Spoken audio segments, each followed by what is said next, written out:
为了丈夫的前途，她甘愿付出生命，可换来的却是冷酷的警告与背叛。当神秘的药效在体内发作，她才明白自己只是一颗被利用的棋子。那些被遗忘的童年记忆突然涌上斯卡蕾特的心头，那是关于精密钟表制造的技术，也是她因年幼没能记住的伟大遗产。从回忆中抽离出来的斯卡蕾特正独自坐在椅子上出神，身旁穿制服的眼镜男子突然开口询问红茶的味道如何，并称呼她为德姆菲尔特夫人。看着眼前丈夫华丽的庄园以及新建的宴会大厅，斯卡蕾特心里却只有焦虑。虽然周围的一切看起来都很完美，她也只能戴上得体的微笑面具，小心翼翼地应酬着前来祝贺的宾客。面对大家对宴会和新大厅的赞美，她礼貌地一一回应，努力维持着贵妇该有的体面。斯卡蕾特看着人群中的丈夫维克多，只要明天的背景调查顺利结束，她就能正式成为皇室成员。维克多一生都在为母亲奔波，努力恢复被废除公主的荣誉。他还曾亲自带兵剿灭海盗。在斯卡蕾特心里，维克多是他最爱的人，两人在他18岁那年结为夫妻，2年的相伴让他感到无比幸福。她甚至愿意为丈夫付出生命，只是她还不确定对方是否也抱着同样的心意。宾客突然低声询问邻国贝斯蒂娜是否准备开战，斯卡蕾特端着酒杯微微一愣，随后礼貌地解释，丈夫维克多只负责海防安全。宾客们纷纷附和，觉得有险峻的山脉阻挡，只要守住海防就万无一失，毕竟没人能翻越那些高山。虽然邻国面积较小，但战争一旦爆发，谁都无法幸免。比起国家的未来，斯卡蕾特此刻更焦虑明天的调查。他害怕自己因为紧张出错，一旦背景调查出现偏差，维克多努力争取的一切都会彻底化为泡影。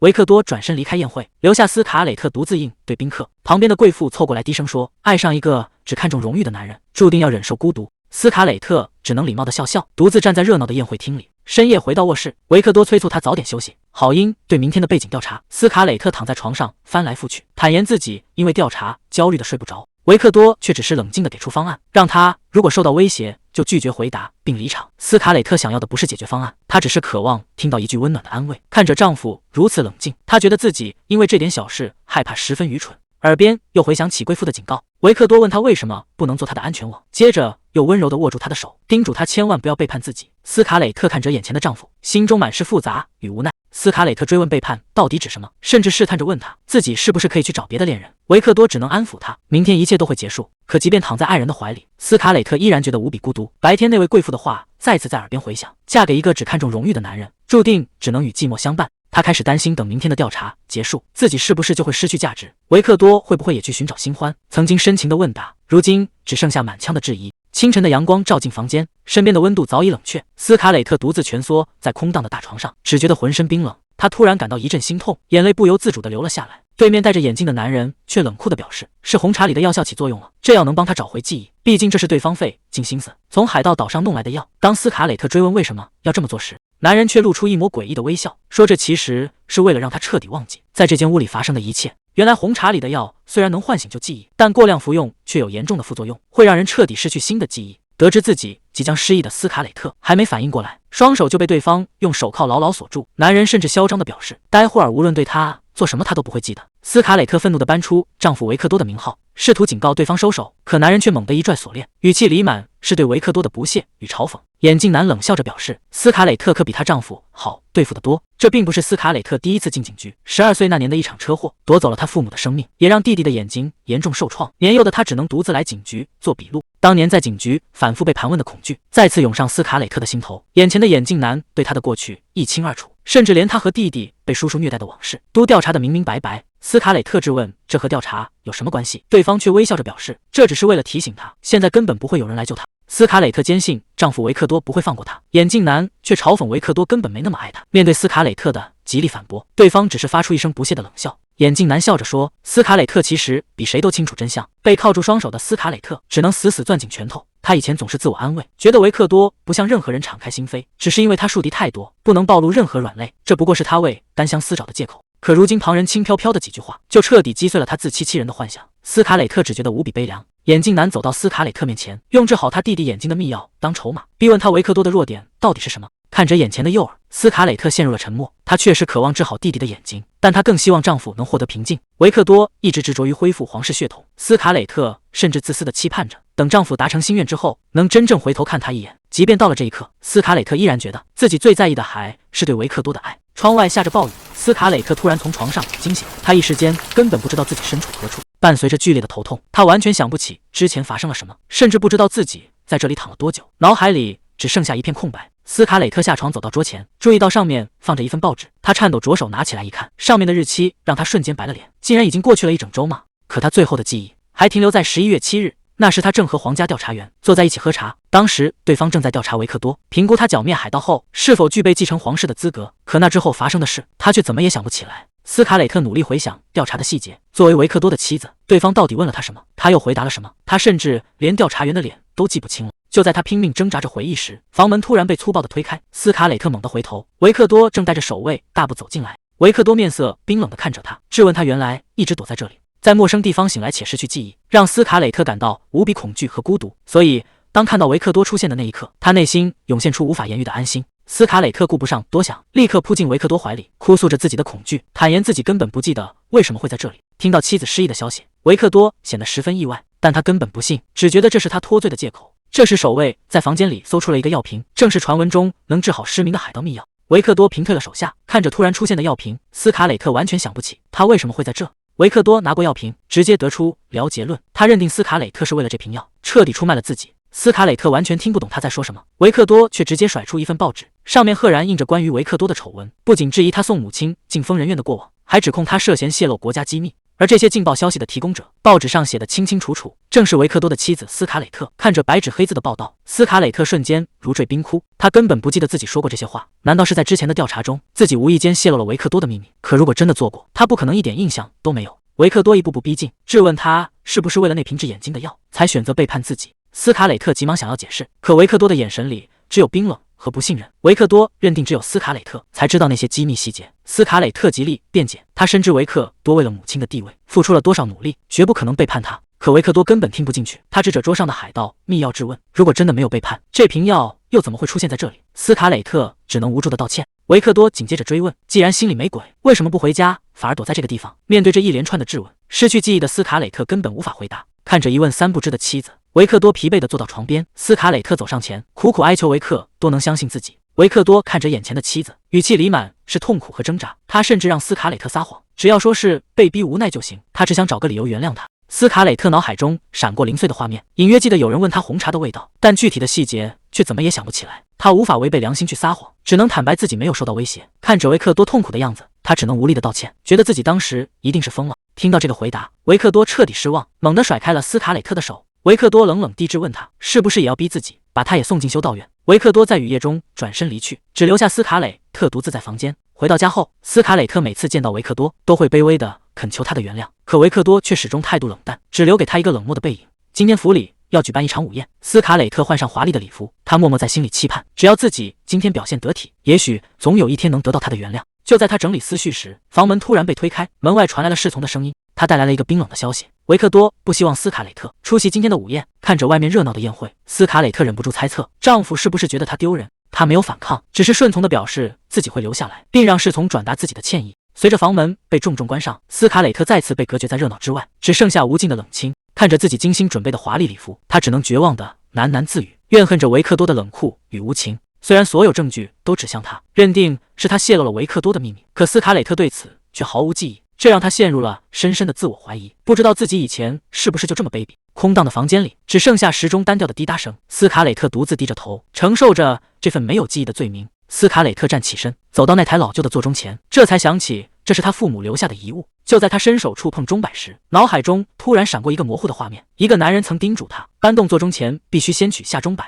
这突如其来的记忆碎片让一直失忆的斯卡磊特愣在原地，他怎么也想不通自己为何会突然记起这件事。斯卡磊特动手取下了钟摆，女仆坎蒂斯推门进来，看到他正摆弄沉重的座钟，吓得连忙惊呼太危险。斯卡磊特却显得十分平静，让坎蒂斯去帮他找来修钟的工具。拿到工具后，斯卡磊特竟熟练地拆解起零件，这让一旁的女仆看得目瞪口呆，猜测这手艺或许与他的家族有关。看着眼前的齿轮零件，斯卡磊特想起了当年的往事。自从叔叔强行夺走家族权力，他和家人的生活便陷入了黑暗。斯卡磊特脑海中不断浮现出小时候看父母工作的画面，顺着记忆的指引，他真的把座钟修好了。清脆的滴答声重新响起，旁边的女仆都看傻了，打听他是不是学过家族手艺。斯卡磊特正解释说自己最近总能想起小时候的事，话还没说完，伴随着一声巨响，房门突然被人粗暴地推开，推门进来的正是维克多的父亲格里高利。他愤怒地质问女仆为什么聚在这里，接着把矛头直接对准了斯卡磊特。格里高利厉声质问他，在背叛了维克多之后，怎么还有脸在这里和女仆说笑，甚至直言他根本没资格留在维克多身边。面对公公的指责，斯卡蕾特只能默默承受。其实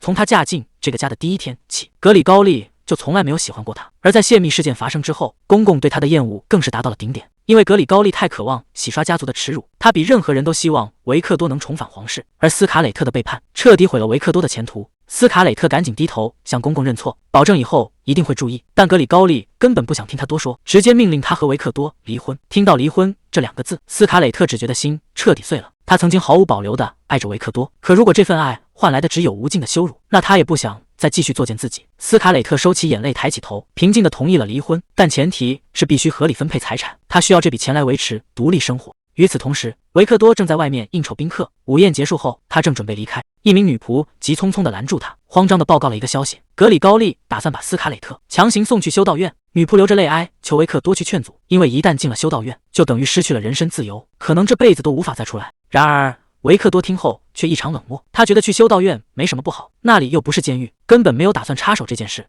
听到斯卡蕾特提出要分财产，格里高利顿时勃然大怒，猛地一拍桌子，指着他破口大骂，指责他背叛了家族，竟然还敢要钱，简直是厚颜无耻。面对公公的怒火，斯卡蕾特委屈地流下眼泪。他之所以顶着骂名要钱，是为了给生病的弟弟凑医药费。他卑微地哀求能分到一点医疗费。然而格里高利根本不为所动，嘲讽他当初嫁进来时连嫁妆都没有。格里高利丢下一句狠话，让他立刻去修道院反省，随后便摔门而去。空荡的大厅里只剩斯卡蕾特一人，他怎么也没想到事情会发展到这一步。原本他只是想协议离婚，可现在却要被强行送去修道院。看着手上的结婚戒指，他不禁开始后悔，也许当初直接离婚才是更好的选择。寂静的房间里只剩下座钟单调的滴答声，仿佛在无情地记录着他所剩无几的自由时间。斯卡蕾特独自守着座钟，等待着即将到来的命运。随后在压抑的餐桌上，他主动开口打破沉默，询问维克多是否知道修道院的事。维克多不仅平静地承认了，甚至冷酷地表示他确实应该去那里。斯卡蕾特这才意识到维克多是真的要赶他走，这让他想起了维克多的母亲玛丽娜，那位前王妃在精神病院折腾了10年，最终被永远关进了修道院。斯卡蕾特害怕自己也会落得同样下场，他看着眼前的维克多，卑微地问他是不是还没法原谅自己。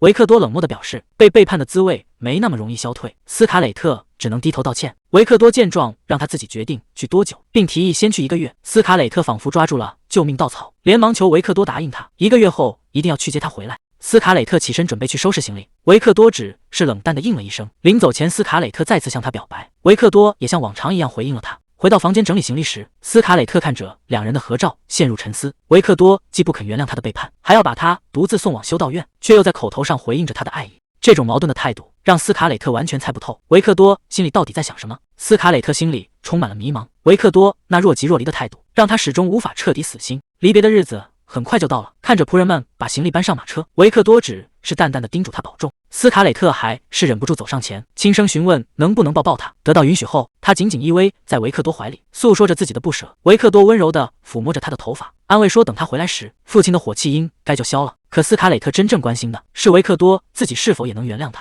为了得到维克多的原谅，斯卡蕾特突然改变了主意，他主动提出在修道院多待些日子，从2个月一直加到了100天。他希望这100天的分离能彻底消解维克多心中的怨恨，让他以后能重新对自己微笑。维克多听后答应了他的请求，斯卡蕾特欣喜地抱住他，深情地与丈夫约定100日后再见。斯卡蕾特坐上了前往修道院的马车，维克多站在大门口目送他离去。看着窗外渐渐远去的城堡，斯卡蕾特在心里默默期盼这100天的分离能治愈他心中的伤痛。马车在林间小路上颠簸前行，终于抵达了目的地。然而眼前的修道院却异常阴森冷清，高耸的石墙在阴天里显得格外压抑，四周甚至还盘旋着乌鸦。随行的仆人们看到这幅景象都吓坏了。女仆觉得要是维克多知道这里的情况，绝对不会狠心把他送来。可看着这冰冷的高墙，斯卡蕾特也开始怀疑他们是否还能重归于好。维克多在靶场练习射击，子弹精准地击中靶心。身旁的副官走上前去询问维克多是否真的要把斯卡蕾特留在修道院，毕竟他看起来已经真心悔过，这样的惩罚未免有些太重了。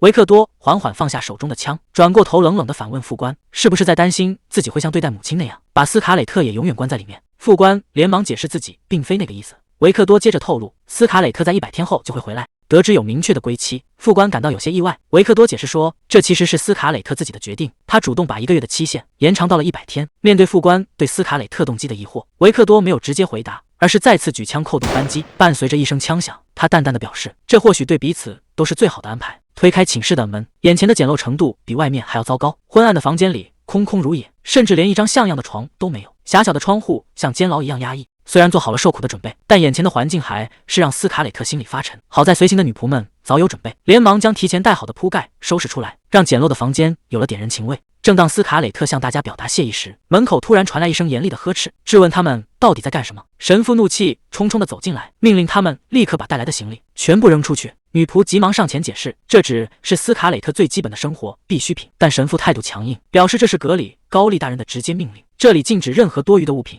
得知是公公格里高利的意思，斯卡磊特阻止了想要继续争辩的女仆。他感谢了女仆们的体贴，主动让大家把行李收起来，表示自己既然是来忏悔的，就应该遵守修道院的规矩。看着眼前如牢房般的冷清环境，斯卡磊特在心里默念着维克多的名字。他深知自己当初的背叛带给维克多的痛苦要沉重得多，如果这就是维克多要他赎罪的方式，他甘愿承受这一切，哪怕环境再艰难，他也会在这里安静等待着维克多愿意原谅他的那天。夜幕悄然降临，月光洒在阴森冷清的修道院高塔上。斯卡磊特被带到礼拜堂，神父命令他屈膝下跪，伸手按在他的头顶，开始向他宣读修道院的教义。神父宣称世人应当顺应自然，而人工制造的机械潜藏着魔鬼。接着更是将矛头直指他的出身，称作为造表世家克里姆森家族的后代。斯卡磊特一出生就背负着原罪。听到神父污蔑自己的家族，斯卡磊特忍不住抬头反驳，表示父母当年制作钟表绝不是为了去超越任何人。然而神父根本不听他的解释，只是紧紧抓握着手中的典籍，冷酷地表示自然本就能告知时间，靠人为去刻意测量时间就是背离天意。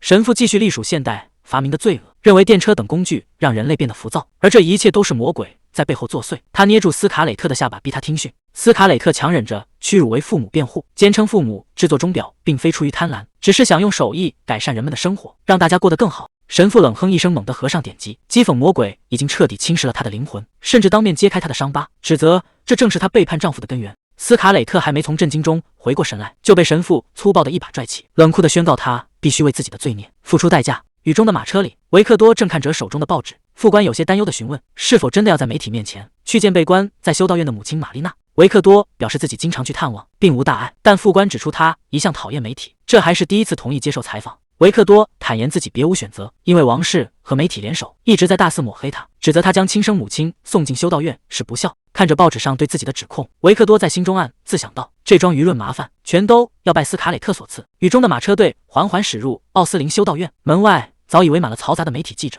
维克多顶着舆论的压力，撑伞走下马车，穿过长廊。维克多见到了被关在这里的母亲玛丽娜。面对母亲看似温柔的问候，维克多的神色却显得十分冷淡。维克多将带来的鲜花递给母亲玛丽娜，并冷淡地提醒她今天有媒体到访。门外的记者随即上前向玛丽娜问好，维克多则直接出面表态，接下来的采访将由他的代表全权负责。两人落座后，玛丽娜一边喝茶，一边打听起儿媳的近况，甚至试探性地询问斯卡磊特是否依然深爱着维克多。看着母亲关切的模样，维克多脑海中浮现出斯卡磊特温柔的笑容。他沉默片刻后低声回答，他的爱甚至让自己有些难以承受。玛丽娜看着窗外的暴雨，有些担忧地提起路况。维克多只是冷淡地回应了一句还行。玛丽娜端着茶杯的手微微颤抖，试探着问维克多是否听过他小时候在皇宫玩滑梯的故事。维克多嘴上客套地表示自己是第一次听说，心里却很清楚这个故事他早就听过无数遍了。伴随着母亲的讲述，那些关于金色滑梯和华丽摇篮的画面再次清晰地浮现在维克多眼前。玛丽娜沉浸在对过去的怀念中，可以想到如今被关在修道院的处境，她的情绪瞬间失控。她愤怒地摔碎了茶杯，甚至将维克多送来的鲜花粗暴扯碎。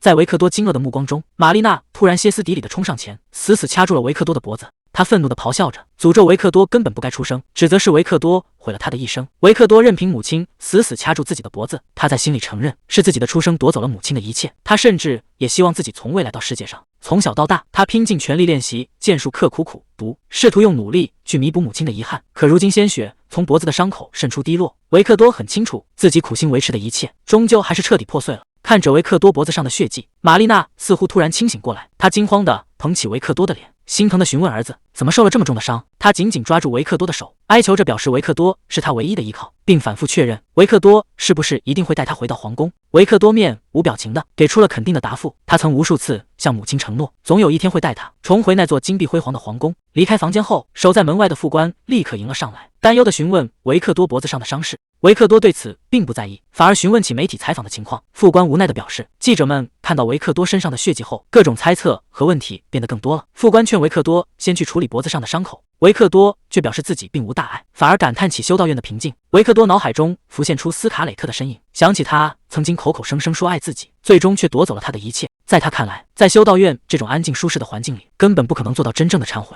夕阳笼罩着整座修道院，维克多在心里一遍又一遍地质问：为什么偏偏是斯卡雷特要对自己做出这样的背叛？斯卡雷特独自在房间里给丈夫维克多写信，信中写着他们已分开了70天，只要再熬过1个月，两人就能重新相见。他每周都会寄信过去，明知对方可能不会回复，却还是忍不住猜测维克多是否拆开看过。思念至深时，他突然剧烈咳嗽，甚至直接咳出了鲜血。看着手心的血迹，他默默问着对方是否也会想起他。此时，在神父的房间里，格里高利从旁人口中得知斯卡雷特现在的症状似乎是感染了萨兰蒂亚热，医生诊断这个病可能会致命。神职人员提议让他回庄园休养。此时，斯卡雷特正虚弱地躺在地上，连呼吸都变得异常艰难。伴随着沉重的开门声，格里高利走进了简陋的房间，他蹲在斯卡雷特身边，表示要带他去别墅治病。斯卡雷特挣扎着坐起身，认出了眼前的格里高利，看着空无一物的石地板，格里高利满眼都是自责。他没想到遵照旨意让他来修道院，每天睡在冰冷的地板上忏悔，竟然会把他的身体折磨成这样。格里高利将一份文件推了过来，要求他签下这份保密协议。他严厉嘱咐斯卡雷特，绝不能把修道院的遭遇说出去，尤其是不能让维克多知道。只要他愿意保持沉默，给的报酬不仅够付他弟弟的医药费，还会大有富余。看着这份用沉默换钱的协议，斯卡雷特最终拿起笔签了字。在他看来，维克多大概根本不会在乎这件事。他的思绪不由得飘远，回想起第一次见到维克多时的场景。在斯卡雷特的记忆中，维克多总是显得冷若冰霜，仿佛对所有情感都毫无知觉，但他依然无可救药地爱着他。可这份单方面的爱意终究没能换来温暖的结局。维克多冷冰冰地向他下达逐客令，让他自己决定在修道院待多久。斯卡雷特忍不住在心中自问，自己的爱是否曾有一瞬间打动过他？为什么他连一瞬间的怀疑都没有，就认定是自己背叛了他？明明维克多读过他写的那些信，却还是毫不犹豫地把他送进修道院。病痛的折磨让他看清了现实，在对方眼里，自己大概既无耻又可怜。既然如此，他决定彻底放手。斯卡雷特看向身旁的格里高利，平静地提出，把离婚协议书也一起寄给他吧。3周后，斯卡雷特回到了别墅，管家安德烈敲门进来，找他核对账单收据，顺便询问他的退烧情况。得知斯卡雷特身体已无大碍，安德烈松了一口气。此时房间里传来阵阵钟表滴答声，安德烈好奇地询问他是否在修钟表。斯卡雷特表示自己正准备把这些零件重新组装好。安德烈认出这是前厅挂着的那个钟，连克里姆森总部的工匠都修不好。斯卡雷特却笑着表示，正因为这样他才想试试看。核对完账单收据后，他顺口拜托安德烈帮他订购今年丈夫生日用的各色玫瑰。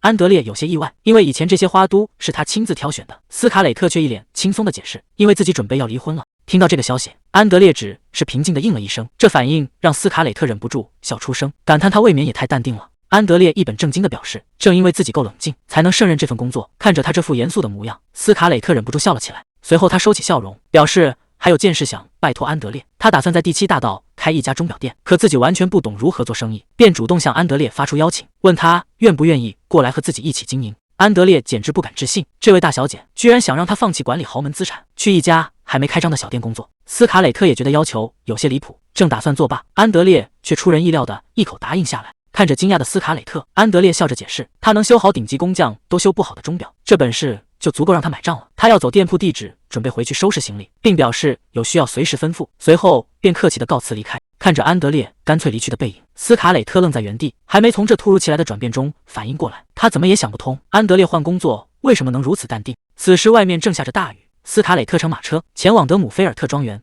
准备明天与维克多见面。身旁的女仆以为他会为重逢感到兴奋，斯卡雷特却只是敷衍地应了一声。女仆注意到他手腕上的伤还没好，斯卡雷特表示用手表遮住就行。每当看到手腕上的伤疤，一股无法压制的恐惧就会涌上心头。他根本想不起那一周发生的细节，脑海中只有一个戴眼镜男人靠近他的模糊画面。他完全不知道自己在那段失去记忆的日子里究竟做过了什么。与此同时，德姆菲尔特庄园的房间里，维克多正独自一人喝着闷酒，神情凝重地陷入沉思。他看着报纸上关于自己受勋被推迟的报道，烦躁地将报纸扔在一旁。这时仆人突然敲门汇报，说是斯卡雷特已经到了。维克多有些意外，立刻动身下楼查看。大厅里，斯卡雷特正拎着行李箱，微笑着向他打招呼。维克多走下楼梯，疑惑地质问他为什么会在这个时间过来，明明两人约好的是明天早上。斯卡雷特解释说自己今天提前过来是有话要说，接着便开始在行李里翻找东西。看着眼前的斯卡雷特，维克多有些失神，他觉得对方看起来比100天前还要耀眼，甚至怀疑修道院的生活是不是太优渥了。这时斯卡雷特终于找到了文件，直接递到维克多面前，并表示格里高利已经同意了。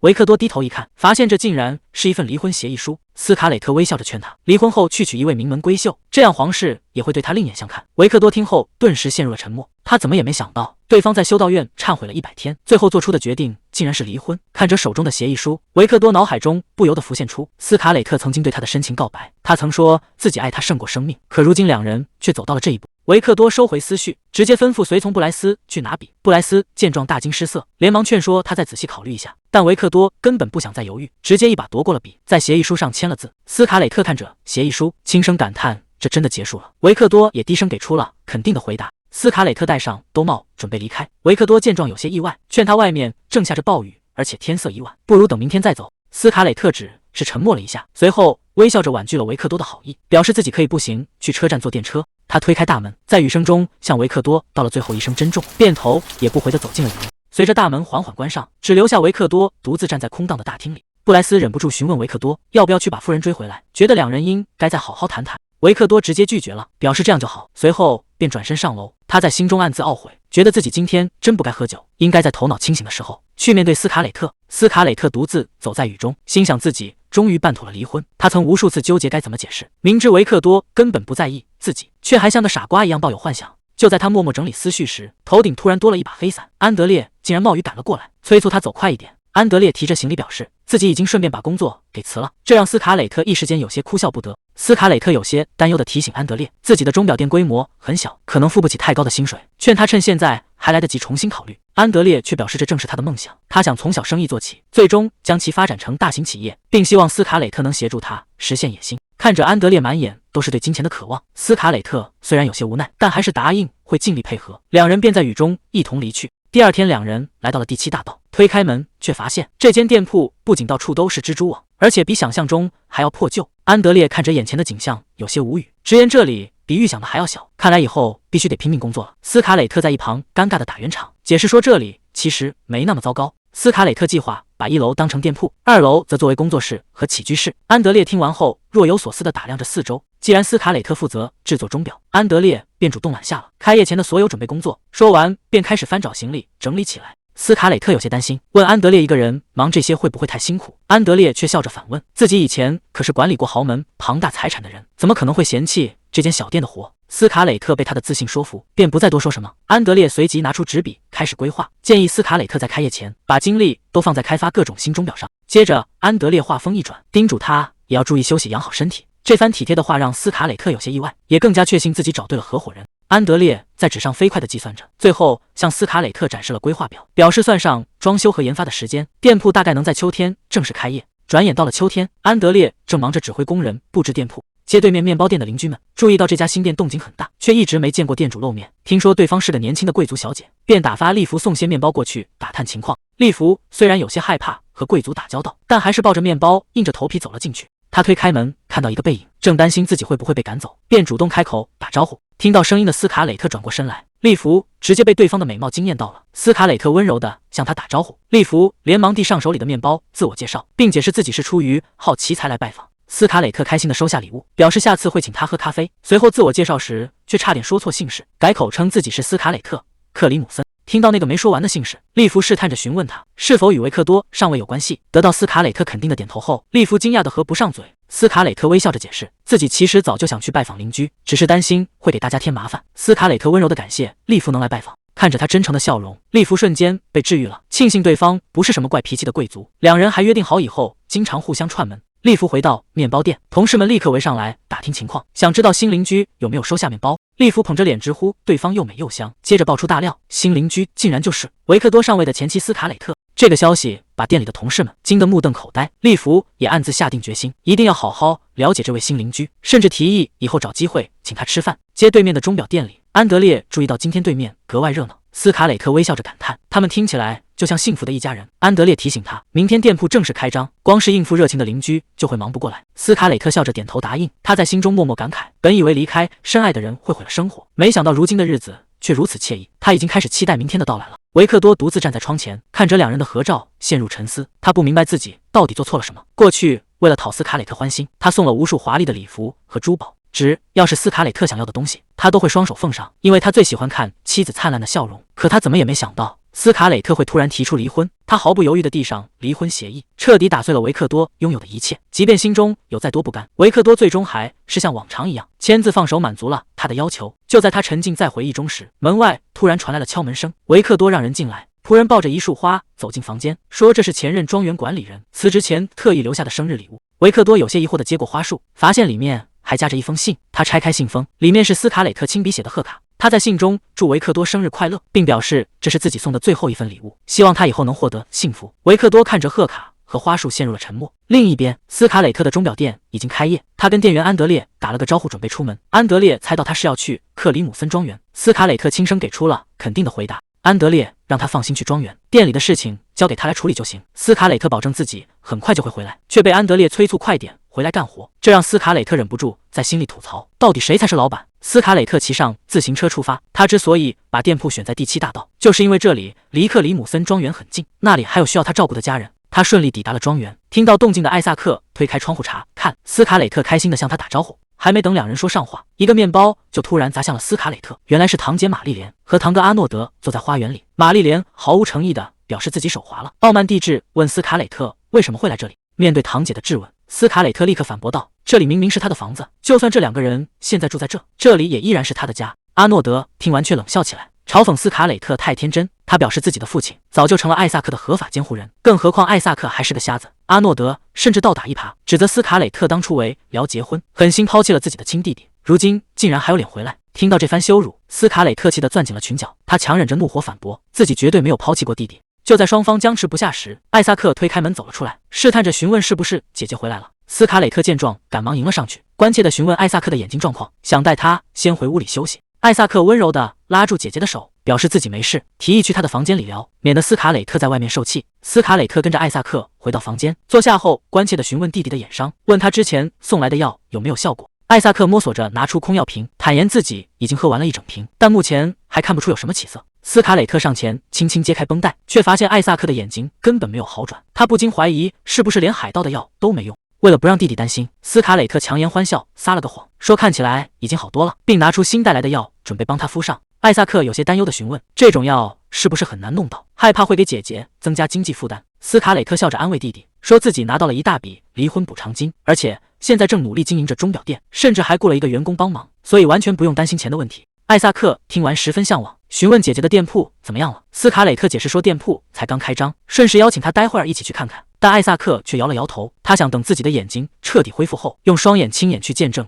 这一切。斯卡蕾特温柔地答应下来，承诺等他康复后要一起做很多事，不仅要带他去参观店铺，还要从叔叔手里夺回属于他的继承权，重新拿回克里姆森钟表工坊和这座庄园。艾萨克握紧姐姐的手，轻声应和。斯卡蕾特拔开药瓶塞子，准备帮艾萨克上药，这时艾萨克却突然开口，似乎有什么话想对他说。艾萨克看着姐姐，说自己从未觉得被姐姐抛弃过。斯卡蕾特这才意识到弟弟听到了刚才堂兄妹的羞辱。艾萨克劝他别把那些话放在心上，他提起小时候被叔叔虐待的往事，为自己当年的任性向姐姐道歉，回忆起有一次因为违抗叔叔，叔叔竟然强迫他动手打斯卡蕾特。当时年幼的艾萨克手都肿了，却只顾着关心被自己打疼的姐姐，那些痛苦的过去至今仍是两人的羁绊。想到这里，艾萨克忍不住流下眼泪，再次向斯卡蕾特道歉。当年看着被打疼的姐姐，年幼的艾萨克就在心里发誓，无论付出什么代价，自己都要变强来保护姐姐。这就是为什么他现在如此渴望能治好眼睛，重新恢复视力。外面传来一阵嘈杂的议论声，昏暗的房间里，有人正一步步朝衣柜走来。维克多赫然出现在面前，躲在里面的斯卡蕾特虚弱地唤着维克多的名字。维克多面无表情地看着他，缓缓举起了手中的枪，冷声向斯卡蕾特告别。时间倒退回几个小时前，斯卡蕾特刚回到自己的钟表店，他向安德烈询问店里的销售情况。安德烈拿出一款金色怀表，告诉他不仅顺利卖出了1块，甚至还接到了后续的预订单。得知消息后，斯卡蕾特兴奋不已，他得意地表示自己早就预料到这款表能够大卖。安德烈承认是自己低估了销量，但他对这款表的名字有些意见。斯卡蕾特有些不服气，强调这款表明明叫海之女神之眼，不懂安德烈为什么要叫它蓝宝石表。安德烈解释说，改了名字之后销量才真正上去。斯卡蕾特好奇地追问改成什么，安德烈表示新名字叫蓝宝石海军表。斯卡蕾特听完一脸无语，追问为什么要和海军扯上关系。安德烈直言只要看到海洋颜色，人们就会联想到维克多船长和他的战舰，这在商业上叫做战略营销。斯卡蕾特忍不住吐槽安德烈居然利用他前夫的名号做生意，实在太无情。安德烈却显得一脸无所谓，表示他早就知道自己的行事风格，看在销量确实上涨的份上，斯卡蕾特决定不再计较，还顺口夸了安德烈一句。安德烈催促斯卡蕾特赶紧回去工作，斯卡蕾特嘴上答应着，立刻回到桌前开始忙碌。他全神贯注地组装精细零件，从黄昏一直忙到了深夜，终于勉强完成了一个作品。接下来还要为展览准备新设计。斯卡蕾特看着墙上的开业海报，想起了此前遇到的阻力。当初他决定用克里姆森这个姓氏来命名自己的钟表店，这个决定立刻遭到了克里姆森工坊所有钟表匠的强烈反对。工坊的钟表匠们虽然惊讶于斯卡蕾特能够独自开店，但他们的态度依然非常强硬。工匠们表示，除非钟表里含有克里姆森的核心零件，否则绝不允许他使用家族姓氏。斯卡蕾特对此早有准备，他表示这块表正是用克里姆森的核心技术制作，并主动递上怀表让大家检验。这是斯卡蕾特第一次向大师级工匠展示自己的作品。他根据记忆中的旧图纸改良了耐用度和噪音，但面对等待评估的工匠，他依然紧张地紧紧攥住裙角。然而工匠们仔细检查后，态度却发生了彻底的反转。他们惊叹这块表不仅保留了核心工艺，甚至在功能上做出了显著超越，连大师级工匠都很难达到这种水准。带头的钟表匠心服口服地表示，凭借这块表的卓越品质，斯卡蕾特完全有资格使用克里姆森这个名字。斯卡蕾特独自坐在窗前，看着窗外深沉的夜色，他意识到用自己的手艺帮助别人能带来极大的成就感，他希望能一直这样帮下去。可还没等他多想，两个孩子就慌慌张张地推门进来，说外面出大事了，急需斯卡蕾特过去帮忙。原来是镇上的有轨电车坏了，孩子们希望斯卡蕾特能出手修理，但斯卡蕾特听完却面露难色，直接拒绝了他们的请求。因为去年王室和大祭司颁布了禁令，严禁任何人私自修理电车和自行车。虽然斯卡蕾特也觉得这规矩荒谬，但违法的代价实在太高，他现在也无能为力。斯卡蕾特解释说，上次动手是因为自己刚好在车上，而且只是顺手修了个小毛病。但孩子们哭着哀求，如果没人帮忙，当电车司机的父亲就会丢掉工作，全家人都要挨饿。看着无助的孩子们，斯卡蕾特有些动摇。他心想，自己身为贵族小姐，外表和工程师毫不相干，上次才没有引起别人的怀疑。如果这次动作够快，修完立刻混进人群，或许能避开禁令的处罚。斯卡蕾特最终还是心软了，他无奈地叹了口气，换上便装，带上工具，决定跟孩子们去现场看看。孩子们带着斯卡蕾特赶到车站，兴奋地向父亲鲍威尔大喊，说他们请来了能修机器的救星。鲍威尔看到斯卡蕾特十分惊讶，立刻训斥孩子们胡闹，不该让斯卡蕾特小姐冒这种风险，毕竟私自修理电车是违法的。孩子们却觉得斯卡蕾特是朋友，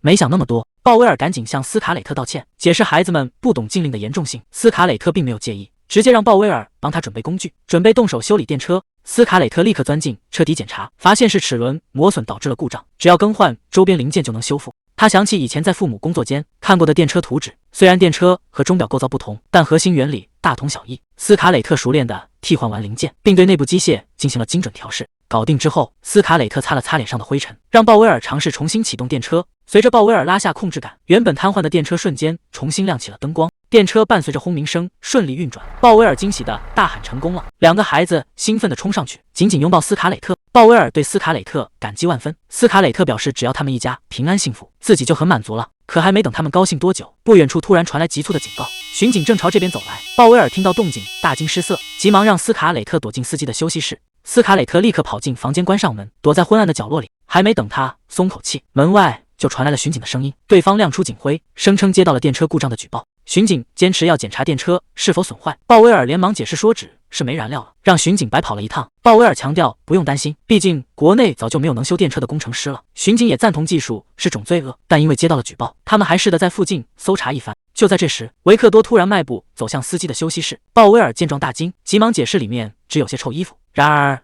维克多根本不理会，直接推门走了进去。门外只留下冷汗直流的鲍威尔，皮鞋踩在木地板上发出沉重的声响。维克多看着周围的陈设，怀疑这里面是不是真的只放了衣服。他停下脚步，伸手一把拉开了眼前的遮挡，后面正是躲藏在角落里的斯卡蕾特。斯卡蕾特这才突然想起来，没有任务在身的海军军官经常会被抽调去协助巡警执行公务。斯卡蕾特万万没想到，自己偏偏撞上了前夫维克多。虽然知道在首都迟早会碰面，但他怎么也没想到会是今天。维克多冷冷地看着角落里的斯卡蕾特，没有丝毫犹豫，直接举起手枪对准了他，冷冰冰地向他告别。随着一声刺耳的枪响，门外的鲍威尔和孩子们瞬间吓傻了眼。紧接着，休息室的门缓缓被推开，维克多面无表情地走了出来，直接下令带队撤离，仿佛刚才什么都没发生过。门外的鲍威尔瞬间瘫坐在地，以为斯卡蕾特已经遭遇不测，他连滚带爬的和孩子们冲进房间，声嘶力竭地呼喊着斯卡蕾特的名字。鲍威尔急着让人去叫医生，却突然愣在了原地。原来子弹指是击碎了旁边的墙壁。斯卡磊特正躲在角落里大口喘着粗气，斯卡磊特瘫坐在地上，缓过神来表示自己没有大碍。孩子们激动地扑进他怀里，一旁的鲍威尔也松了一口气，庆幸斯卡磊特平安无事。面对孩子的内疚道歉，斯卡磊特温柔地安慰着他们，表示修电车是自己自愿来的。斯卡磊特看着身旁被打碎的墙壁，陷入了沉思。他想不通向来恪守法规的维克多，这次为什么会选择放过自己？难道仅仅是因为自己是他的前妻吗？神殿里，神职人员正宣扬着教义，声称医学是人类贪婪的产物，要用肉体的痛苦来驱逐恶魔，逼迫信徒接受所谓的惩罚。突然，大门被猛地撞开，大批警察端枪冲了进来，将现场彻底包围。维克多神色冷峻地走进大厅，看着眼前混乱的场面，脸上满是嫌恶。神职人员吓得丢掉了手中的经书，看着眼前的帝国军官，颤抖着认出对方正是维克多上尉。维克多冷冷地拿出手铐，直接宣布要将神职人员逮捕。神职人员吓得立刻跪倒在地，不停求维克多饶他一命，甚至为当年的旧事求情道歉。另一边，斯卡磊特气喘吁吁地推开门，屋内等待的安德烈忍不住抱怨，责怪斯卡磊特耽误了他下班。斯卡磊特见状，赶忙开口向他道歉，说孩子们哭个不停，自己根本没办法丢下他们不管。斯卡磊特顺势问他是不是在担心自己，安德烈避而不答，只是叮嘱他吃完晚饭早点休息，便转身告辞离开。斯卡磊特看着桌上热气腾腾的食物，尝了一口，发现味道出奇的好，不禁好奇安德烈是从哪买来的。洗去一身疲惫的斯卡磊特躺在浴缸里，回想起白天的惊险遭遇，依然心有余悸。斯卡磊特脑海中不断浮现出维克多开枪时的冰冷眼神，那双眼睛仿佛已经对命运妥协。虽然想不通原因，但他清楚自己今天欠了对方一个人情。洗完澡后，疲惫不堪的斯卡磊特换上睡衣，只想赶紧上床睡个好觉。就在这时，窗外突然传来一阵痛苦的闷哼声。斯卡磊特警觉地停下动作，疑惑地走向窗边查看情况。他发现楼下停着一辆海军的马车，而站在马车旁边的那个身影让他感到十分难以置信。那人正抽着烟，正是白天放过他的前夫维克多。斯卡磊特心中一惊，不明白他为什么会突然找上门来。他本想假装睡着不予理会，门外却突然传来维克多冰冷的声音，对方直接叫他的名字让他开门，并挑明已经看到了他。躲不过去的斯卡磊特只能硬着头皮缓缓把门拉开一条缝。维克多打了个招呼，斯卡磊特却闻到了一股浓烈的血腥味。只见维克多身后的人背套着麻袋，正痛苦地发出呻吟。斯卡磊特强忍着不安，询问维克多深夜来访的意图以及这个伤员的身份。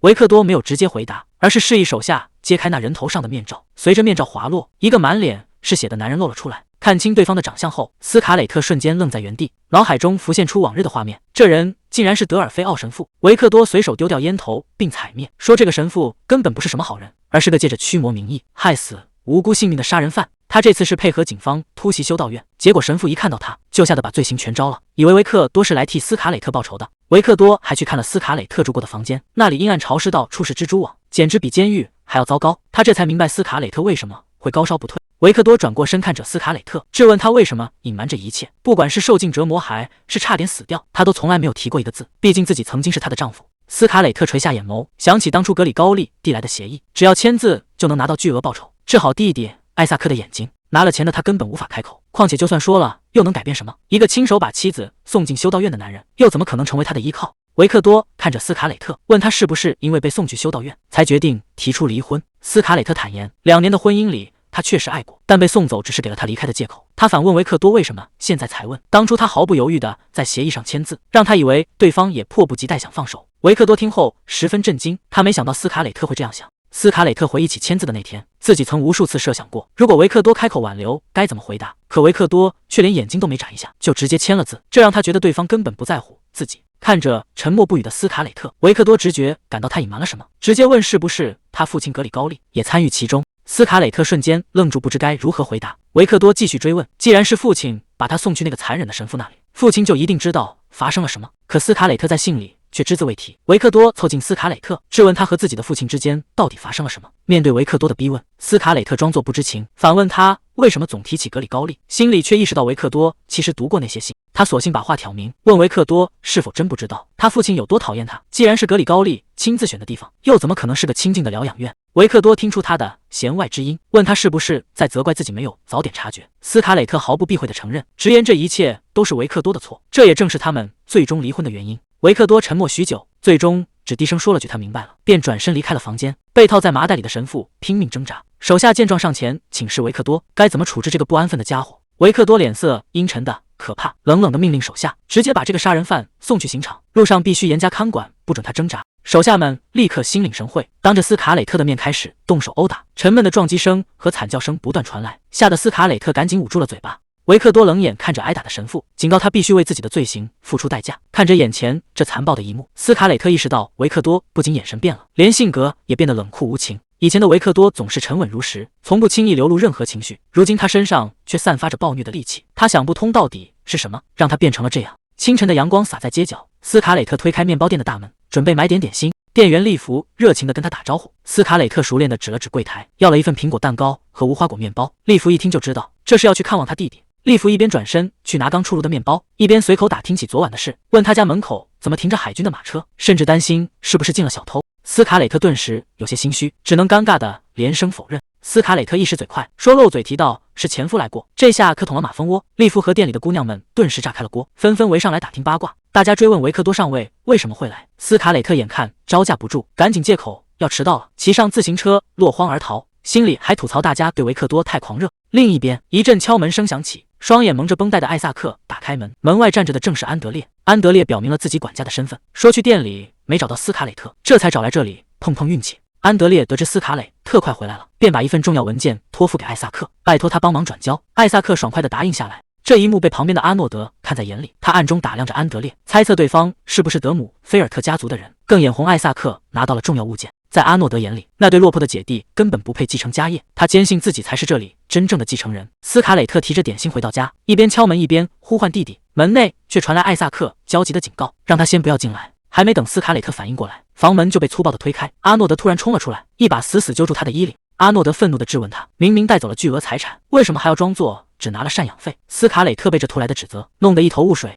安德烈送来的信件被当众拆开，原来因为维克多查到了修道院的真相，导致当年的保密协议失效，对方要求斯卡雷特退还全部保证金。这封信让阿诺德抓到了把柄，他大声指责斯卡雷特自私自利，不仅对收留他们的叔叔毫无感恩之心，甚至连亲弟弟艾萨克都瞒着。面对斯卡雷特的辩解，阿诺德恼羞成怒，竟想动手教训他。千钧一发之际，一旁的艾萨克精准出手，死死扣住了他的手腕。艾萨克警告阿诺德冷静点，手上的力道大得像要捏碎对方的手腕。他冷冷地提醒阿诺德，只是个表哥，家里的事他们姐弟俩会自己解决。说完，艾萨克便带走了斯卡雷特。气急败坏的阿诺德在后面大喊，警告艾萨克别被这个狡猾的女人骗了。可艾萨克却突然表示自己其实是站在阿诺德这边的，只留下阿诺德在原地暗自心惊。他揉着红肿的手腕，心里直犯嘀咕，这瞎子弟弟什么时候力气变得这么大？难道天天在阁楼里偷偷锻炼吗？回到房间后，艾萨克让斯卡雷特先坐下，接着突然开口询问当初给他治眼睛的药到底花了多少钱。斯卡雷特瞬间愣在原地，他有些心虚的想要糊弄过去，只说是没花多少钱，可艾萨克却不依不饶，非要问出个具体数字。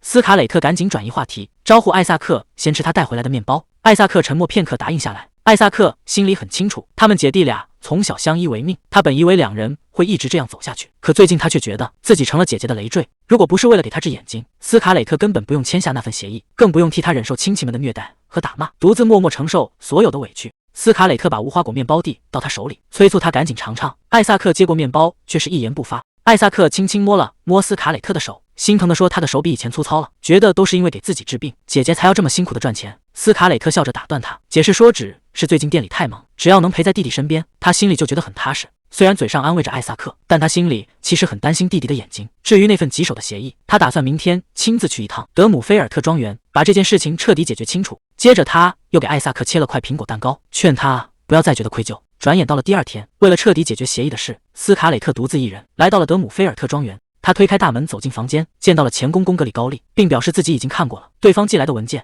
格里高利端坐在沙发上，一开口就抱怨起维克多，说儿子之前专门跑来质问他是不是故意把斯卡雷特送去那个残忍的神父那里。格里高利觉得十分荒谬，认为维克多把责任都怪在他头上。斯卡雷特听后立刻澄清，表示自己什么都没说，是维克多自己查出来的。格里高利认定是斯卡雷特走漏了风声，并透露德尔菲奥神父已因异端罪被捕，在审讯中交代了所有罪行。他愤怒地指责斯卡雷特违背了协议，坚信是他的挑拨，才导致维克多对自己大吼大叫，甚至反目。斯卡雷特看出对方已经彻底失去理智，知道现在解释什么都没用，决定用老办法来平息他的怒火。他顺从地跪倒在格里高利面前，低头为自己的冒犯真诚道歉。看到他卑微示弱，格里高利脸上终于露出了满意的笑容。就在格里高利暗自得意时，门外突然传来动静，维克多不知何时走了进来。当他看清屋里的景象，整个人直接愣在了原地。他怎么也没想到斯卡雷特会卑微地跪在父亲面前。格里高利要求斯卡雷特去说服维克多，把所有罪名都推给神父，并声称生病只是因为自己体质弱。斯卡雷特只能低头答应。这一幕却被刚进门的维克多撞个正着。看着卑躬屈膝的妻子，维克多感到难以置信。格里高利被突然出现的儿子吓了一跳，还没等他开口解释，维克多就面色铁青的转身离去。格里高利顿时慌了神，急忙命令斯卡磊特赶紧追上去。斯卡磊特急忙追了出去，一把拽住维克多的衣袖，试图叫住他。看着眼前的维克多，斯卡磊特不禁想起了当年得知自己被选为新娘时，他心里既兴奋又充满了恐惧。毕竟维克多的地位和财富远非普通贵族所能企及，他怎么也没想到这样的大人物会成为自己的丈夫。然而两人结婚之后，维克多却从未与他圆房。看着躺在身旁熟睡的维克多，斯卡磊特心里满是委屈。她不知道丈夫是不是嫌自己太年轻，更不敢开口直接询问，她只是渴望能得到丈夫的爱。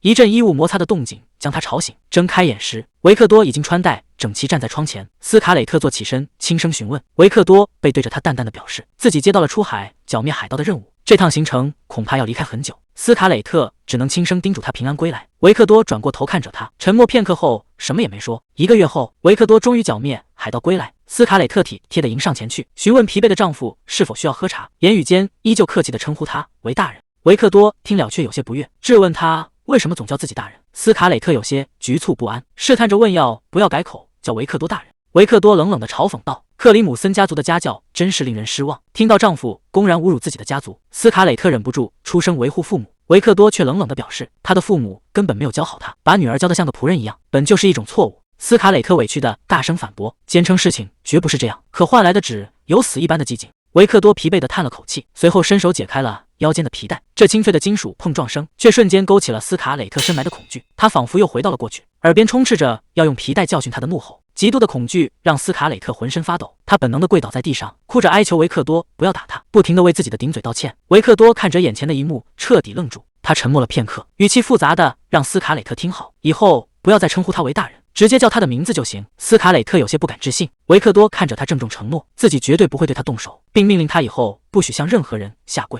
维克多温柔地托起他的脸，提醒他作为妻子的身份，并邀请他今晚共度良宵。面对这个从不伤害他，甚至不许他向任何人下跪的男人，斯卡磊特早已无法自拔地爱上了他。可如今两人已经离婚，面对维克多的质问，斯卡磊特只能自嘲地表示自己本就没什么自尊，现在跪谁都无所谓了。维克多听后神色复杂，只是冷冷地回了一句，他一直以来都太顺从了。既然维克多已经知道了真相，斯卡磊特索性直截了当地开口借钱，抱怨自己离婚后还要收拾烂摊子。维克多听后一言不发，转身就走。斯卡磊特急忙追上去拽住他，维克多却突然转身将他拉进怀里，冷冷地逼问他究竟愿意把自尊丢弃到什么地步。维克多伸手轻轻托起他的下巴，冷冷地开口质问，既然是为了钱才下跪，那为什么不跪在真正有钱的人面前？斯卡磊特却只是反问自己是不是应该跪下。看着眼前毫无波澜的女人，维克多自嘲地松开了手，他表示自己差点忘了，斯卡磊特总是能轻易让他感到不堪。斯卡磊特提起离婚的事，指出他当初毫不犹豫的签字，显然是迫不及待想要离开。维克多一把抓住斯卡磊特的手腕，将他死死按在墙上。维克多愤怒地质问他，当时自己还能怎么办？难道要像疯子一样把他关起来吗？斯卡磊特看着眼前失控的男人，他从未见过维克多如此愤怒的模样。维克多咬牙表示自己早就知道他和父亲有事情瞒着自己，但他一直在等斯卡磊特主动坦白，可他却趁着自己喝醉的深夜逼他签下离婚协议后便匆忙离开。在那种情况下，他根本别无选择。听到这番话，斯卡磊特彻底愣住，他急忙追问维克多当时是不是喝醉了，这才是他当时一言不发签字的真相。维克多承认自己当时确实不清醒，斯卡磊特红着眼眶埋怨他当时为什么连问都不问一句。维克多无奈地表示当时自己不够理智，只能签字。看着眼前的维克多，斯卡磊特忍不住反问，难道和深爱的人告别也必须保持理智吗？当初作为维克多的妻子，他在社交场上承受了无数审视，旁人嘲讽他不懂礼仪只是个锅，这让斯卡磊特明白了他的处境。为了不给维克多丢脸，他只能拼命隐藏自己的软弱，然而现实却并不如他所愿。看着眼前的维克多，斯卡磊特轻声提醒他，他们曾经是夫妻，彼此之间应该还留有感情的余地。还没等他把话说完，门外突然传来了敲门声，法律顾问弗兰推门走了进来，手里还拿着维克多要的文件。弗兰表示已经办妥了保密协议，和解金也作为赡养费支付了。他转头告诉斯卡磊特，他现在已经没有任何债务负担。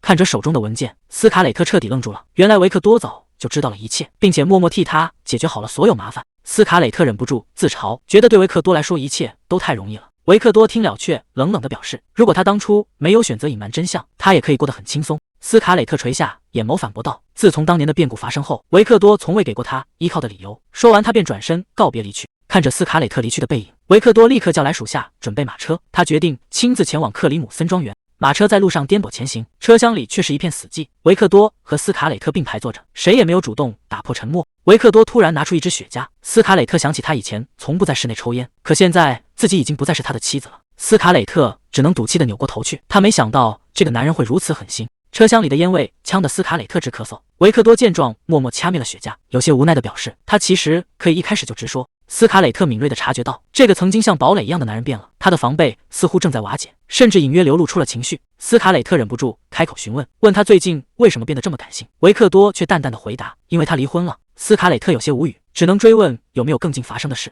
维克多转过头看着他，说他发现前妻和自己父亲签署了一份保密协议。听到这番话，斯卡磊特顿时心虚的沉默下去。维克多表示，仔细想想，他现在确实有资格抽一支雪茄了。马车在街道上缓缓行驶，看着车窗外的景色，斯卡磊特在心中默默叹息。他发现自己似乎从来都没有真正了解过维克多。马车终于抵达了庄园，维克多催促斯卡磊特先进屋，斯卡磊特轻声答应，转身朝大门走去。刚走没几步，身后就传来点火的声音，维克多又立刻抽起了雪茄。斯卡磊特忍不住回头看去，心想自己以前怎么会觉得他完美无缺，原来这个男人是个戒不掉烟的重度烟民。斯卡磊特无奈地推开大门，却隐约觉得有些不对劲。在大家眼里，维克多处理感情的方式理智的过头，甚至会站在远处默默盯着别人，让人摸不透他到底在想什么。斯卡磊特刚走进屋里，双眼蒙着绷带的艾萨克就察觉到了，他不仅一口叫出了斯卡磊特的名字，还说出他的违约金麻烦已经解决。斯卡磊特惊讶地问他是怎么知道的。艾萨克笑着解释，是听出了脚步声。斯卡磊特顺势坐到他身边，承认债务问题确实只是一场误会。得知危机解除，艾萨克也替他高兴。他接着拉住斯卡磊特的手，神色认真地表示自己有个决定，他打算出去找份工作，自己赚钱。艾萨克觉得整天闷在房间里太无聊，所以想找点事情做。斯卡磊特听了赶紧劝阻，觉得他现在出门太危险，怎么也得等眼睛好了再说。可艾萨克却无奈地表示，那瓶药水根本治不好他的眼睛，他们可能被骗了，毕竟想靠海盗的药重见光明，听着就不太现实。斯卡磊特一听急了，连忙想要安慰他，艾萨克却反过来握住他的手，轻声打断了他，说自己其实没关系。艾萨克摸着斯卡磊特的脸，兴致勃勃地分享自己的计划。他说有人介绍他去湖边当船夫，只要靠拉绳子就能让船移动，即使看不见也完全能应付。对方甚至还会帮他训练导盲犬，带他往返家里和工作地点。看着弟弟如此乐观地规划未来，斯卡磊特心里却十分纠结。他觉得克里姆森家族的人应该去制表。艾萨克鼓励姐姐去继承家族的制表手艺，他坦言自己很庆幸有他这个姐姐，所以也想自食其力，成为让姐姐骄傲的弟弟。听到弟弟这番懂事的话，斯卡磊特再也忍不住情绪，眼泪顺着脸颊无声的滑落。斯卡磊特紧紧抱住弟弟，艾萨克已经接受了失明的现实，并决定努力向前看。第二天清晨，斯卡磊特起床准备早餐，他划燃火柴，点燃炉火，却有些失神地瘫坐在地上，脑海里不断回想着艾萨克的话，怀疑他们是不是真的被骗了。斯卡磊特陷入了深深的自责，他忍不住想，如果自己真的是为了那瓶药水而选择背叛了维克多。这时邻居利弗的声音突然传来，打断了他的思绪。利弗趴在窗前大声招呼他，邀请他一起去吃早餐。斯卡磊特收拾好心情来到利弗家，利弗热情地倒上茶水，拿出了刚烤好的樱桃丹麦酥，说自己做好后第一个就想到了他。斯卡磊特尝了一口，顿时被这美味惊艳到了。利弗看着毫无架子的斯卡磊特，忍不住感慨自己从没想过能和名门贵族交朋友。斯卡磊特温柔地表示，能和利弗成为朋友他也很开心。利弗却觉得斯卡磊特实在太低调了，既然克里姆森家族靠制表发了财，为什么要把店开在这么偏僻的小巷里？难道在别处还有总店吗？面对利弗的疑问，斯卡磊特眼神有些黯然，他犹豫了一下才解释道，在父母过世后，其实是叔叔接管了家族，自己和弟弟一无所有。利弗听完并没有大惊小怪，反而安慰他谁家都有本难念的经，还鼓励他努力把生意做大。邻居的体贴让斯卡磊特感到轻松，他觉得这个镇上的人都很善良。可利弗接下来的话却让他心里一惊。利弗好奇地打听起前几天停在店门口的那辆海军马车以及维克多来的目的。斯卡磊特只能委婉拒绝回答，毕竟他曾因为泄露秘密吃过苦头，如今只能更加小心谨慎。利弗虽然有些失望的小声抱怨，但也只能作罢。这时外面突然传来一阵嘈杂声，利弗疑惑地走到窗前查看，随即惊讶地呼唤斯卡磊特。原来那辆印有船锚标志的海军马车又一次停在了斯卡磊特的店门口。斯卡磊特急忙跑下楼，果然看到维克多的马车停在门外，他赶忙出门询问对方的来意。随行的布莱斯热情地向他打招呼，维克多却指着店里理直气壮地表示自己今天只是来买表的。斯卡磊特心里100个不相信，直接建议他去第3大道的家族总店，直言自己这个小店根本拿不到好货。斯卡磊特话还没说完，维克多就直接打断他，表示自己偏要在这里买，说完便径直朝店里走去。这时副队长埃文也笑着凑了过来，埃文调侃自己可不能戴比长官还要名贵的表，大家对这间店都很好奇，正好能找安德烈喝上一杯。说完，便拉着斯卡蕾特快步进屋。布莱斯一进门就热情地搂住安德烈。斯卡蕾特看着热闹的店铺，有些发愣，而艾文已经开始在柜台前兴致勃勃地挑选其手表。安德烈突然向斯卡蕾特请假，说要提前2个小时下班，去和海军军官们一起喝酒。斯卡蕾特抱怨他之前还指责自己偷懒，安德烈却理直气壮地反驳，指责他这个暴君老板从不给假。斯卡蕾特一时语塞，只能妥协，无奈地放他们出去聚会。送走吵闹的众人后，斯卡蕾特独自回到店里，原本热闹的店铺瞬间安静下来。可他一抬头，却惊讶地发现维克多并没有跟着大家离开，此时正独自站在柜台前。斯卡蕾特奇怪维克多为什么没一起去，维克多却直接问起2楼的工作室，并径直朝楼上走去。斯卡蕾特赶紧跟了上去，质问他为什么突然对工作室感兴趣。维克多没有多解释，直接掏出一份紧急调查授权书，上面写着海军已获得搜查权。斯卡蕾特这才明白，他根本就不是来买表的。看着维克多继续往楼上走去，斯卡蕾特追问他到底要调查什么。维克多一边往楼上走，一边冷冷地警告他，私自修理有轨电车是违法的，他这次来就是为了调查这件事。看到工作室的门锁着，维克多甚至威胁要直接踹开，斯卡蕾特只能把门打开，带他走进了昏暗的房间。斯卡蕾特急忙为自己辩解，说那天电车根本就没坏，大家只是在小题大做。但维克多直接打断了他，说那天放过他已经是网开一面。斯卡蕾特忍不住质问，既然之前放过了他，为什么还要搜电？结果维克多顺着话茬，直接套出他确实修过电车的事实。维克多一把将他拉到身前，逼问他到底是从哪学会修电车的。接着维克多透露自己调查过他，发现他虽然是克里姆森家族的人，却从12岁起就一直在当女仆。斯卡蕾特反问他怎么现在才查到，维克多直言他一直隐藏着自己。斯卡蕾特紧张地攥紧裙角，质问维克多为什么要提起这些。维克多却觉得这根本不合常理，一个从小当女仆的女孩，怎么可能独自掌握家族的秘籍，甚至连其他孩子们都没能学会？更何况当年的一场意外事故，夺走了包括他父母在内的所有电车工程师，那些技术本该在他小时候就彻底失传。维克多步步紧逼，盯着斯卡蕾特追问，他到底是从哪学来的手艺？难道仅凭12岁之前的记忆，就能独自修复复杂的有轨电车吗？斯卡蕾特谎称自己偶然看到过图纸，记下后就烧掉了。维克多却冷冷地提醒他，私自记下帝国机密同样违法。接着维克多步步紧逼，凑到他耳边追问，那开钟表店的手艺又是从哪学的？斯卡蕾特一时无言以对，他总不能说这些知识是凭空出现的，这种实话维克多根本不可能相信。面对维克多的步步紧逼，斯卡蕾特紧张地绞紧双手，根本不知道该怎么解释这凭空多出来的手艺。维克多盯着沉默的斯卡蕾特，没有再继续逼问，而是直接做出了决定。他冷冷地表示，他最好还是跟自己回府。斯卡蕾特满脸不可置信，质问他为什么要这么做。维克多环顾着简陋的房间，直言他现在的处境太糟糕。斯卡蕾特立刻反驳，难道自己现在的生活比以前在德姆菲尔特家还要惨吗？维克多觉得不可理喻，反问他这个破地方怎么能和奢华的府邸相比？斯卡蕾特死死攥紧裙角，愤怒地表示自己在那个家里过得才更痛苦。维克多直接反驳，说他以前明明亲口承认过很幸福。斯卡蕾特坦言，那时候他确实觉得幸福，只因为当时能和深爱的人在一起，可婚后的生活却让他备受折磨。为了能得到维克多的心，他一直在拼尽全力。为了维护维克多的名声，他努力去举办各种宴会，死记硬背那些繁琐的贵族礼仪，生怕别人因为他而看清维克多。面对斯卡蕾特的控诉，维克多却平静地表示自己同样也付出了努力。斯卡蕾特听后只觉得荒谬，他质问维克多所谓的努力，是不是为了把他强行改造，好掩盖他眼中的缺陷？维克多对此毫不避讳，直言帮他改正缺点就是努力。听到对方亲口承认将自己视为一个缺陷，斯卡蕾特心中反而平静下来，他终于彻底看清了对方，冷冷地指出维克多所做的一切其实都只是为了他自己。斯卡蕾特直言，那些生活根本不适合他，繁琐的晚宴和聚会让他无比煎熬，他天生就害怕面对陌生人，到现在店里也都是安德烈在接待客人。维克多听后却觉得，既然如此，他当时就该说出来。斯卡蕾特反问他，难道忘了以前对自己说过的话吗？在他的记忆中，维克多曾要求他全力协助自己成功，并承诺只要做好这件事，其他都不重要。斯卡蕾特深知自己的不足，害怕一旦拒绝就会被对方嫌弃。斯卡蕾特痛苦地低下头，哽咽着说出当年的真相。正因为那时自己深爱着他，才更无法把这些软弱的话说出口。斯卡蕾特直接下了逐客令，让维克多调查完就赶紧离开，直言他待在这里让自己很不舒服。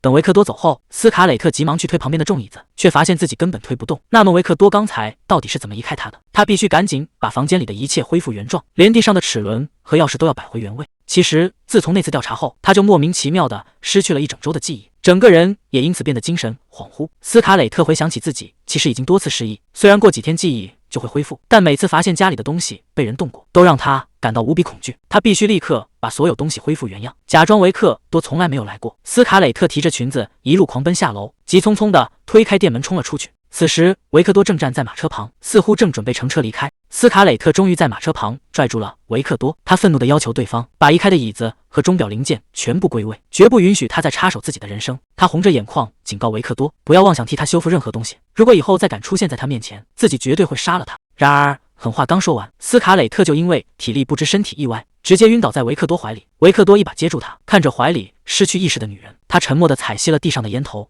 等斯卡雷特再次睁开眼，阳光已经洒进了房间，他只觉得脑袋一阵剧痛，他猛地从床上坐起来，脑子里全是自己昏迷前对维克多咬牙切齿放出的狠话，警告对方要是再敢出现就杀了他。斯卡雷特懊恼地抱住头，他怎么也想不到自己昨天晕倒前居然真的威胁要杀了维克多，不知道他之后是不是直接走了。他起身下床，却突然停下了脚步，墙上的暗格竟然被打开了。斯卡雷特心中一惊，急忙慌张地冲了过去，看着被打开的暗格，他不由得想起当初维克多放他离开的时候，他还以为对方是对相处2年的自己多少存有一丝旧情。斯卡雷特看着空无一物的暗格，这才意识到自己有多愚蠢。维克多什么都没有留下，把里面的东西全部拿走了，不仅是钟表设计图和电车研究资料，甚至连双翼飞机的蓝图也全被带走。原来维克多当初放过他，根本不是因为什么旧情，只是为了拿到这些关键证据。斯卡雷特无力地瘫坐在地上，原来从始至终自作多情心存幻想的只有他自己而已。斯卡雷特决定去找维克多要回蓝图，哪怕知道可能会被送进监狱，他也必须去试一试。可一旦自己真的坐牢，艾萨克又该怎么办？犹豫再三，他决定先去见艾萨克一面。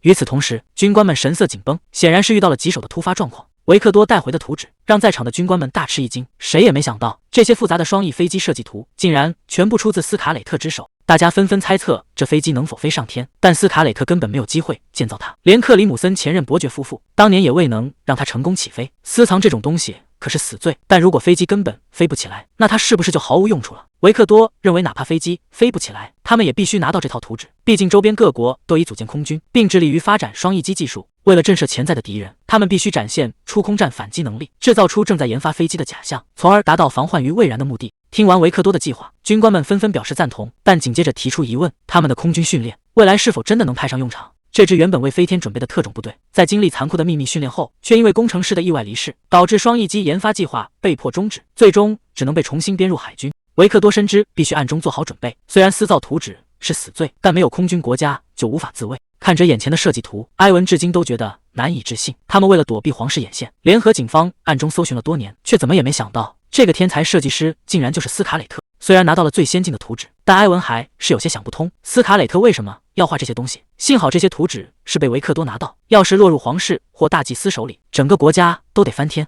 毕竟在这个连修电车都要判死刑的国家，设计双翼机简直就是自寻死路。斯卡雷特画这些图纸的时候，肯定知道一旦暴露就会没命。维克多看着手中的图纸，心里很清楚，斯卡雷特明知会丢掉性命，也依然要画，因为他一直以来就是这样的人。曾经的斯卡雷特是一个一旦陷入爱情就会不顾一切付出所有的人。从噩梦中惊醒的他，看着身边的维克多，极力掩饰着内心的不安。面对维克多的询问，他微笑着谎称自己没事，却根本瞒不过对方的眼睛。斯卡雷特顺势搂住维克多，轻声诉说着能嫁给他的幸福，并期盼着对方也能有同样的心意。维克多没有回答，只是神色复杂的将他搂入怀中。维克多忍不住回想起斯卡雷特曾经对他的爱，那时候他总是把幸福挂在嘴边，甚至愿意为他付出生命。维克多从未奢求过这样炽热的感情，甚至不解地问他为什么爱自己，可斯卡雷特却始终毫无保留，这让维克多渐渐习惯了这份温暖。他天真的以为只要自己保持原样，两人的生活就会永远这样持续下去。维克多回想起当年的变故，当时副官看着调查报告，怀疑斯卡雷特是遭到了严刑拷打，才做出了背叛的举动。但维克多心里很清楚，根本没有人威胁或者折磨过他。面对质问，斯卡雷特只是满脸愧疚的道歉，说自己什么都不记得了。维克多太了解斯卡雷特了，他总是习惯把所有痛苦深埋心底，假装什么事情都没有发生过。原来折磨斯卡雷特的是他自己选择背叛的愧疚感。看着眼前这个痛苦的女人，维克多终于意识到他已经不再爱自己了。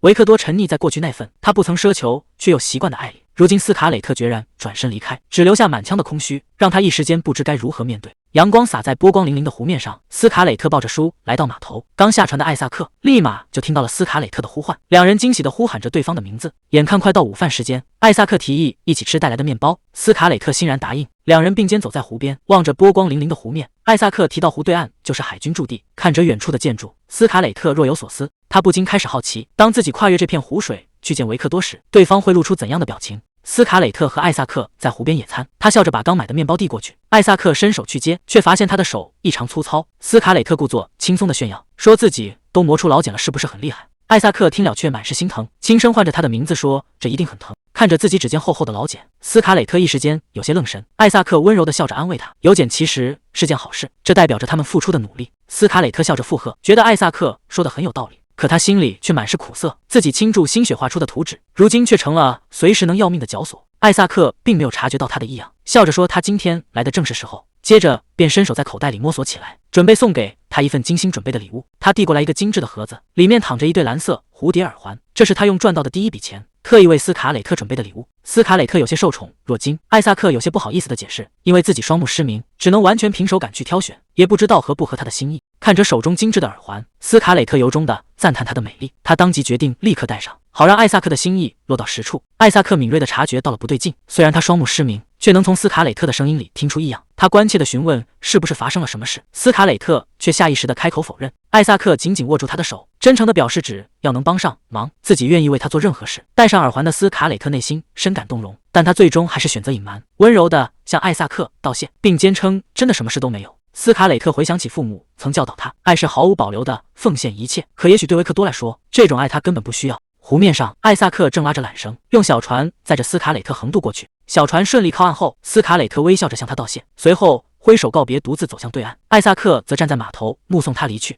斯卡蕾特独自离去后，留在码头的艾萨克却突然支撑不住，痛苦地捂住双眼倒在地上。随从卡雷尔见状赶紧上前搀扶，焦急地询问要不要叫医生。艾萨克却强撑着表示自己没事，他甚至自嘲地提起卡雷尔之前看到他拆下绷带时都被那副可怕的模样吓得半死。卡雷尔坦言那确实有些吓人，并劝他为了木筏生意保重身体。面对卡雷尔的关心，艾萨克其实很清楚眼睛的剧痛是敷药后的副作用，但他并不打算告诉斯卡蕾特。而此时的斯卡蕾特也在担忧，一旦私造图纸的事情败露，自己极有可能会被判处死刑。这两个深爱彼此的人，为了不让对方为自己难过，都默契地选择隐瞒真相，只要能让对方幸福，他们都愿意付出任何代价。斯卡蕾特独自来到海军基地，推开了维克多办公室的大门，看着主动找上门来的他，维克多坐在办公桌前，甚至有些自嘲地问他是不是特意跑来杀自己的。斯卡蕾特可没心思开玩笑，直言既然图纸落到了他手里，要死也是自己先死。他索性直接质问维克多是不是打算因为私造图纸把他送进监狱。维克多看着眼前的图纸，觉得这背后还有太多一点，他实在无法相信斯卡蕾特以前和他生活在一起时连个钟表都没做过，如今却不仅能开电修电车，甚至还能画出如此复杂的飞机图纸。这巨大的转变让他充满怀疑。面对维克多的步步紧逼，斯卡蕾特坦言之前隐瞒是怕他不信，既然如今已经被看穿，他决定说出隐藏已久的真相。斯卡蕾特解释道，自己是突然想起了父母当年画的蓝图。维克多一听就觉得这根本说不通，毕竟他父母在他12岁时就去世了，怎么可能凭记忆画出10多年前的图纸？斯卡蕾特坦言，这听起来确实难以置信，但那些儿时的记忆和技能确实都回来了，他只能开玩笑说自己记性好。维克多看着眼前的斯卡蕾特，虽然他心里根本不信这套说辞，但最终还是没有再继续追问。斯卡蕾特有些难以置信，询问调查是不是就这样结束了。维克多站起身给出了肯定的答复，并让他先回家，说自己晚点会去找他。面对迟迟没有离开的斯卡蕾特，维克多主动询问原因。斯卡蕾特看着桌上的图纸，直言对方明明背着自己拿走了证据，现在却又轻易放他走，这很不合理。维克多顺势提议，如果觉得回家不安全，可以搬回他的庄园去住。斯卡蕾特以为对方在开玩笑，维克多却神色冷峻地表示并非玩笑。面对维克多突然的邀请，斯卡蕾特只觉得荒谬，他质问对方为什么突然要他回去，难道是觉得离婚太丢人，还是懒得再去重新找个女人？面对斯卡蕾特的连番质问，维克多沉默了片刻，随后转过身看着他，平静地给出了答案，因为他依然爱着他。听到维克多突如其来的告白，斯卡蕾特只觉得荒谬和讽刺，他甚至怀疑对方只是不想白费以前在他身上付出的改造心血，更不想花精力去重新物色新妻子。斯卡蕾特直言不讳地指出，在这段感情里一直付出的是自己，也正是因为这份爱他才选择离婚。曾经的深爱让他不断产生期待，却在一次次的失望中消磨殆尽。他坦言自己最终选择背叛，或许也正是因为这无尽的失望，独自付出感情让他精疲力竭，坚守忠诚也变得无比艰难。维克多却认为这不能成为背叛的借口。斯卡蕾特觉得多说无益，既然伤害已经造成，对方也永远无法释怀，离婚就是他们最好的结局。维克多叹了口气，他觉得斯卡蕾特只是在找借口，直言他的背叛不过是因为对他感到厌倦。斯卡蕾特感到十分无奈，他强调自己是真的失去了记忆，不明白维克多为什么唯独不肯相信这件事。看着眼前的维克多，斯卡蕾特其实能理解他的执念，如果不是因为自己，以维克多的能力，现在恐怕早已晋升为皇室成员。看着桌上象征荣誉的勋章，斯卡蕾特在心中默默道歉，即便他不记得过去发生了什么，但维克多的梦想确实因他而破灭。维克多看着眼前的女人，再次向他发出邀请，让他回到自己身边，不要再继续现在的生活。斯卡磊特在桌上放下了一个物件，那是他亲手制作的四叶草饰品。维克多看着桌上的东西，有些意外，没想到这竟然是一枚四叶草。斯卡磊特坦言，以前维克多每年生日卡片里的四叶草都是他亲手在草丛里寻找的，虽然对方可能早就已经不记得了，今年他也是出于习惯才又去找了一个。曾经全心全意去爱维克多，确实是他最大的快乐，但如今一切都回不去了。即便维克多现在开口挽留，他也无法再和他一起生活。面对斯卡磊特决绝的态度，维克多神色复杂地看着他，试图让他把话说清楚。面对维克多迟来的追问，斯卡磊特只觉得讽刺。维克多攥紧拳头质问他，到底想从自己这里得到什么？斯卡磊特回想起曾经的渴望，他希望维克多能主动走向他，能像他付出那样给予回应。毕竟当初是维克多主动求婚的。收回思绪的斯卡磊特直言，他哪怕只是假装关心一下也好。维克多听后自嘲地笑了笑，承认自己确实不是个合格的演员。斯卡磊特不再纠结过去，笑着叮嘱他下次结婚时演得卖力些，随后便转身告别离开了这里。维克多独自坐在办公室里，看着斯卡磊特离开的方向，陷入了沉思。斯卡磊特小心翼翼地扶着艾萨克，提醒他注意脚下陡峭的台阶。艾萨克却笑着表示不用担心，他的身体还记得这里的路。看着眼前熟悉的一草一木，斯卡磊特心中满是怀念，这里正是他们以前的树屋。斯卡磊特有些好奇，艾萨克为什么突然想回树屋？艾萨克望着窗外解释，因为今天下雪了，这让他想起了小时候的时光。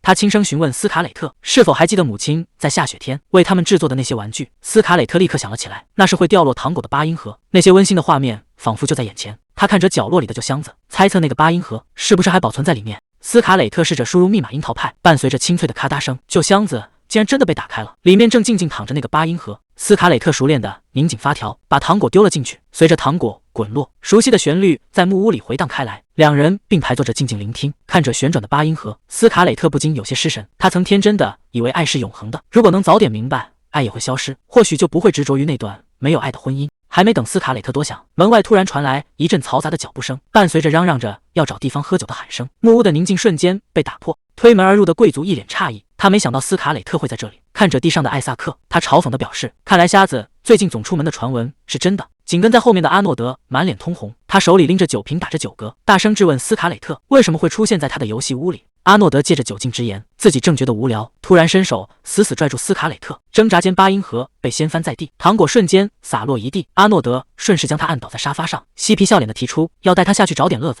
阿诺德态度极其嚣张，逼斯卡磊特要么陪他找乐子，要么立刻滚出他的地盘。这话让斯卡磊特瞬间想起曾经在家里遭受的恐吓与威胁。面对眼前的恶劣局势，斯卡磊特只能低头道歉，保证以后再也不来这里。可阿诺德根本不打算放过他，一把将他狠狠推倒在地，逼他跪下认错，随后在一旁肆无忌惮地嘲笑起来。阿诺德还在嘲讽艾萨克的眼睛，下一秒，艾萨克突然冲上前，将阿诺德狠狠扑倒在地。平日里温和的艾萨克彻底失控，对着阿诺德就是一顿猛揍。旁观的人全都被这一幕吓傻了，眼看局势要闹出人命，斯卡磊特赶紧从背后抱住艾萨克，大声劝他快点停手。被揍得鼻青脸肿的阿诺德捂着脖子直咳嗽，气急败坏的大吼，让艾萨克滚出他的房子。艾萨克听了却觉得十分可笑，冷冷地提醒对方，这里是克里姆森庄园，而自己才是这个家族名正言顺的继承人。阿诺德不服气地搬出父亲监护人的身份，试图用继承权来威胁艾萨克。艾萨克却面无表情地一步步逼近，直接打断了对方的幻想。他直言，如果自己哪天出了意外，斯卡磊特才会是唯一的继承人。满脸是血的艾萨克甚至露出了微笑，他警告阿诺德，自己绝不会独自死去，在死之前一定会先解决掉他们父子俩，好让斯卡磊特成为克里姆森家唯一的幸存者。阿诺德的同伙被彻底吓坏了，一边惊恐地大喊着要报警，一边连滚带爬地逃离了木屋。木屋内只剩下斯卡磊特和艾萨克，看着满脸是血的艾萨克，斯卡磊特一时间有些不知所措。艾萨克有些抱歉地询问斯卡磊特，自己刚才的举动是不是吓到了他？斯卡磊特忍不住质问他，为什么要下这么重的手去打人？艾萨克踩着地上的血迹走上前，坦言自己一直以来都躲在他的身后，但他不想再这样继续下去了，他想要成为一个让斯卡磊特骄傲的弟弟。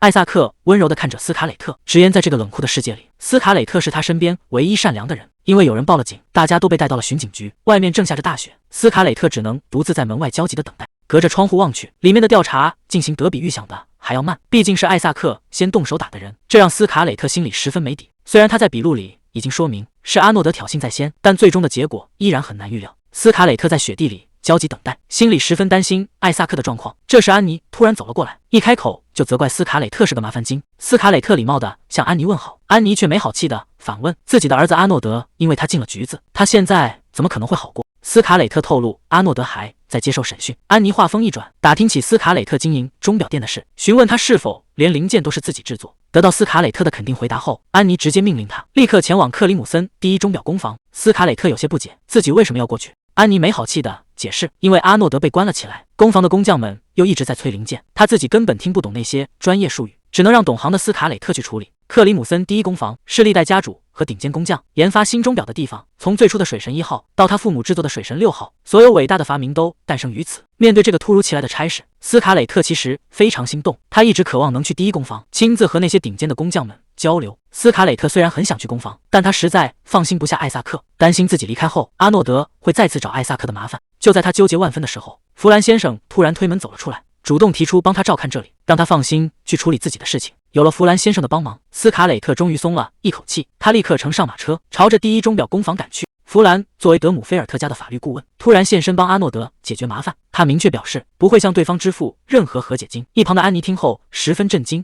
马车里的斯卡蕾特很清楚，维克多派律师来只是为了维护家族名誉，但这种被他保护的感觉，还是让斯卡蕾特感到一丝安心。斯卡蕾特突然回想起艾萨克曾面带血迹的宣称要杀掉阿诺德和他的父亲，好让他成为世上唯一的克里姆森。他实在想不通艾萨克为什么会这么说。斯卡蕾特不禁怀疑艾萨克是不是一直把仇恨藏在心底，甚至在自己谈及爱意时也在刻意隐瞒。思绪回到现实，斯卡蕾特已经乘车抵达了第一工坊，工坊的熟面孔一眼就认出了他，热情地迎了上来，感叹他和当年跟着父母来时一样没变。斯卡蕾特也还记得他们当年爱斗嘴的模样，这让工匠们倍感亲切，夸赞他继承了前任伯爵的聪慧。工坊负责人透露，今天原本约了阿诺德见面，因为手头有一块前任伯爵夫妇制作的怀表，斯卡蕾特的到来简直就像是命运的安排。斯卡蕾特轻轻打开首饰盒，里面躺着一枚精致的金色怀表，这正是他父母当年亲自制作的深红之水第6代。当年这枚怀表刚发布不久，斯卡蕾特的父母就意外离世，由于没有留下任何制作图纸，这个型号便彻底停产了。如今有位老顾客将它送来做全面保养，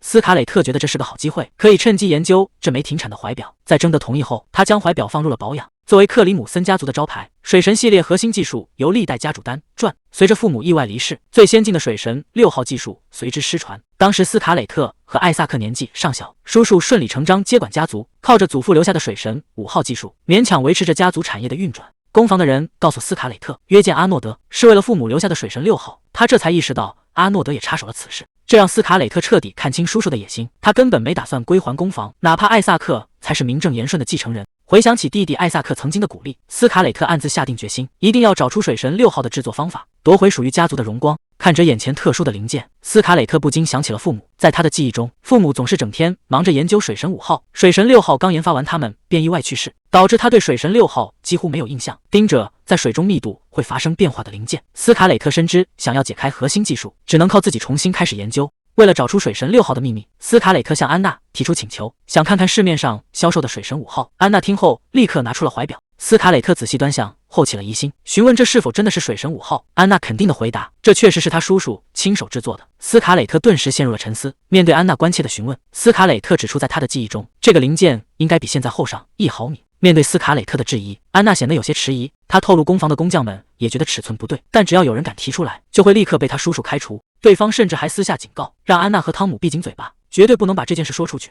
当年工匠们本想站出来指证，但为了保全大家的性命，最终只能选择妥协，默默守护着第一工坊的秘密。斯卡蕾特急需找到水神5号的设计图，安娜透露图纸就在他叔叔的抽屉里。斯卡蕾特起身想去寻找，安娜却无奈地表示，存放图纸的房间和抽屉都设有密码锁，外人根本没有办法打开。得知叔叔明天才会回来，斯卡蕾特决定立刻动手。他请求安娜在门外把风，自己则悄悄溜进了叔叔的房间。斯卡蕾特尝试用密码打开了抽屉，开始在里面快速翻找设计图。虽然他很想查清水神6号的秘密，但眼下最要紧的是先找出水神5号的缺陷。踏入这个曾虐待过他的叔叔的房间，斯卡蕾特紧张的双手止不住颤抖，但他依然没有停下寻找的动作。斯卡蕾特抓紧这唯一的机会，终于在抽屉深处翻出了设计图，上面记录着详细材料与精准重量。时间紧迫，他决定先把图纸内容全部背下来，同时也查出了那个异常零件的材质。图纸上写着材料取自瑞斯瀑布，是用那里的鹅卵石磨碎制成。如此偏远的材料地点，让斯卡蕾特觉得十分反常。看着设计图上的瑞斯瀑布，斯卡蕾特觉得这个名字十分耳熟。他突然想起母亲曾经的叮嘱，制作怀表必须用瀑布水底的鹅卵石，因为陆地上的石头密度不同，会严重影响怀表的运转。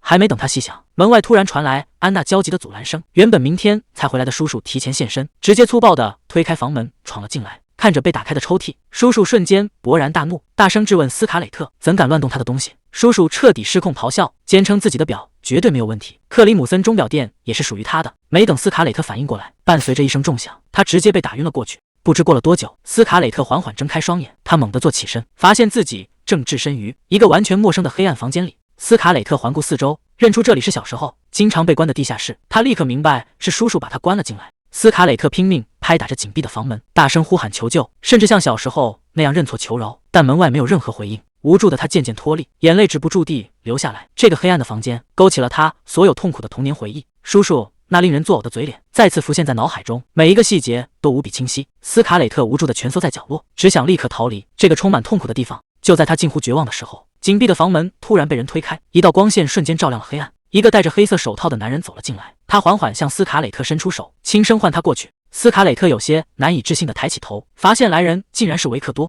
斯卡蕾特依偎在维克多怀里，有些不敢置信地唤着他的名字。维克多用戴着手套的手轻轻遮住斯卡蕾特的双眼，提醒他先闭上眼睛，免得被外面突然出现的强光刺伤。维克多抱着斯卡蕾特走出黑暗，来到了阳光照耀的庭院。他小心地将斯卡蕾特护在怀里，避开刺眼的阳光。被手下死死按住的叔叔咆哮不止，疯狂叫嚣自己才是受害者，甚至指责斯卡蕾特勾结海军，想要盗取他的商业机密。叔叔越发失控，大言不惭地喊道：“斯卡蕾特能活到现在，全凭他的施舍。”听着叔叔恶毒的辱骂，斯卡蕾特只是默默蜷缩起来，看着惊魂未定、不断颤抖流泪的斯卡蕾特，维克多强压着心中的怒火。他小心翼翼地将斯卡蕾特送上马车，转身朝叔叔走去。此时叔叔还在一旁疯狂叫嚣，嘲讽维克多只是个在后方指挥的军官，甚至扬言自己一拳就能解决他。然而还没等叔叔把话说完，维克多已经裹挟着怒意冲到面前，直接一记重拳狠狠砸了过去。维克多这记愤怒的重拳结结实实砸在叔叔脸上，直接把这个嚣张的家伙揍飞出去。但这并不能抹去斯卡蕾特童年的阴影。在克里姆森家的宅邸里，叔叔的怒吼声曾是他挥之不去的噩梦。当时年幼的斯卡蕾特正拿着扫把打扫，叔叔却指着地面大发雷霆，嫌弃他没有把房间清理干净。还没等斯卡蕾特把话说完，叔叔就粗暴地踢翻了水桶，一把揪起他的衣领，指着他的鼻子恶毒地破口大骂。看着被维克多狠狠教训的叔叔，斯卡蕾特一时间有些失神。在他的童年记忆里，叔叔总是高高举起棍子，任凭他如何哭喊求饶也绝不手软。那时候的叔叔就像是一面他永远无法逾越的高墙，他甚至还曾冷酷地命令艾萨克动手去打自己的亲姐姐。然而现在，这面曾经带给他无尽恐惧的高墙，却在维克多的拳头下轰然倒塌。叔叔曾经的嚣张与威严，在这一刻如同碎玻璃般彻底粉碎。维克多一脚踩在叔叔身上，居高临下的俯视着他，满脸是血的叔叔只能狼狈求饶。看着这个曾经的噩梦如今趴在地上，斯卡蕾特终于忍不住笑出了声。这一幕让旁边的军官有些意外，他没想到斯卡蕾特居然会喜欢这种暴力的场面。此时维克多依然没有停手，一脚狠狠踩在叔叔的头上，眼看叔叔已经满脸是血，彻底失去了意识。军官见状急忙上前劝阻，他大声呼喊着让维克多住手，生怕再这样打下去会直接闹出人命。但这根本拦不住愤怒的维克多，军官只能转头向一旁的同伴求助，希望他们能帮忙一起劝阻。同伴却双手环抱，一脸无所谓，觉得既然斯卡蕾特看得挺开心，就随维克多去吧。军官急得大喊，绝不能让队长为了这种人闹出人命。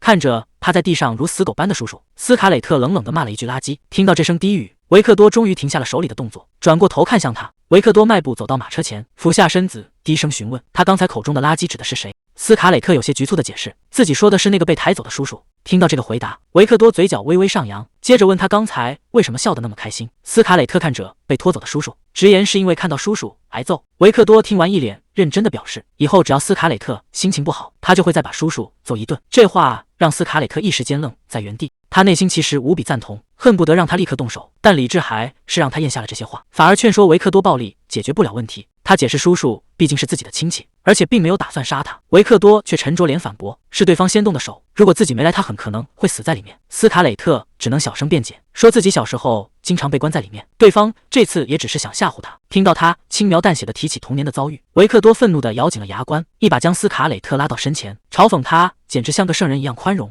斯卡蕾特看着眼前的男人，深知维克多虽然代表着正义，但手段却极其残酷无情。他会毫不留情地消灭所有入侵者，用更残暴的暴力去回击暴力。想到自己曾经背叛过他，斯卡蕾特绝望地闭上双眼，明白这个男人绝对不会原谅自己。维克多抱紧了怀里的斯卡蕾特，斯卡蕾特因为体力不支再次晕了过去。维克多看着怀里失去意识的斯卡蕾特，轻轻抚摸着他的脸颊，随后将他搂得更紧。斯卡蕾特从昏迷中醒来，发现自己躺在维克多的房间里。维克多站在阳台边，见他醒来便转过身打了个招呼。斯卡蕾特有些疑惑，不明白自己为什么会在这里。他注意到维克多手里捏扁的烟盒，便询问他是不是想抽烟。维克多直接否认，解释说是因为他身体还没恢复。斯卡磊克对此感到十分意外，在他的印象里，维克多是个烟瘾极重的人。斯卡磊克赤脚走下床，来到维克多身边，轻声向他表达了谢意。斯卡磊克请求维克多以后不要再为他动手了，维克多却觉得他现在需要帮助。斯卡磊克直接拒绝了他的同情，表示不需要他插手自己的事。他直言维克多有权有势，能轻易解决任何麻烦，但自己只想靠自己解决问题。维克多听后陷入了沉默。斯卡磊特坦言自己能撑到现在，全靠12岁前与家人的美好回忆。而维克多是个什么都不需要的人，甚至连妻子的爱都不在乎，根本无法理解他的感受。他声明会自己解决所有麻烦，可看着眼前的维克多，他还是忍不住在心中困惑：为什么这个男人总是不断出现在自己的生活里？他觉得自己现在一无所有，根本没有能用来回报对方的东西。斯卡磊特紧紧攥住衣角，他觉得自己唯一能拿得出手的，就只剩下这具身体了。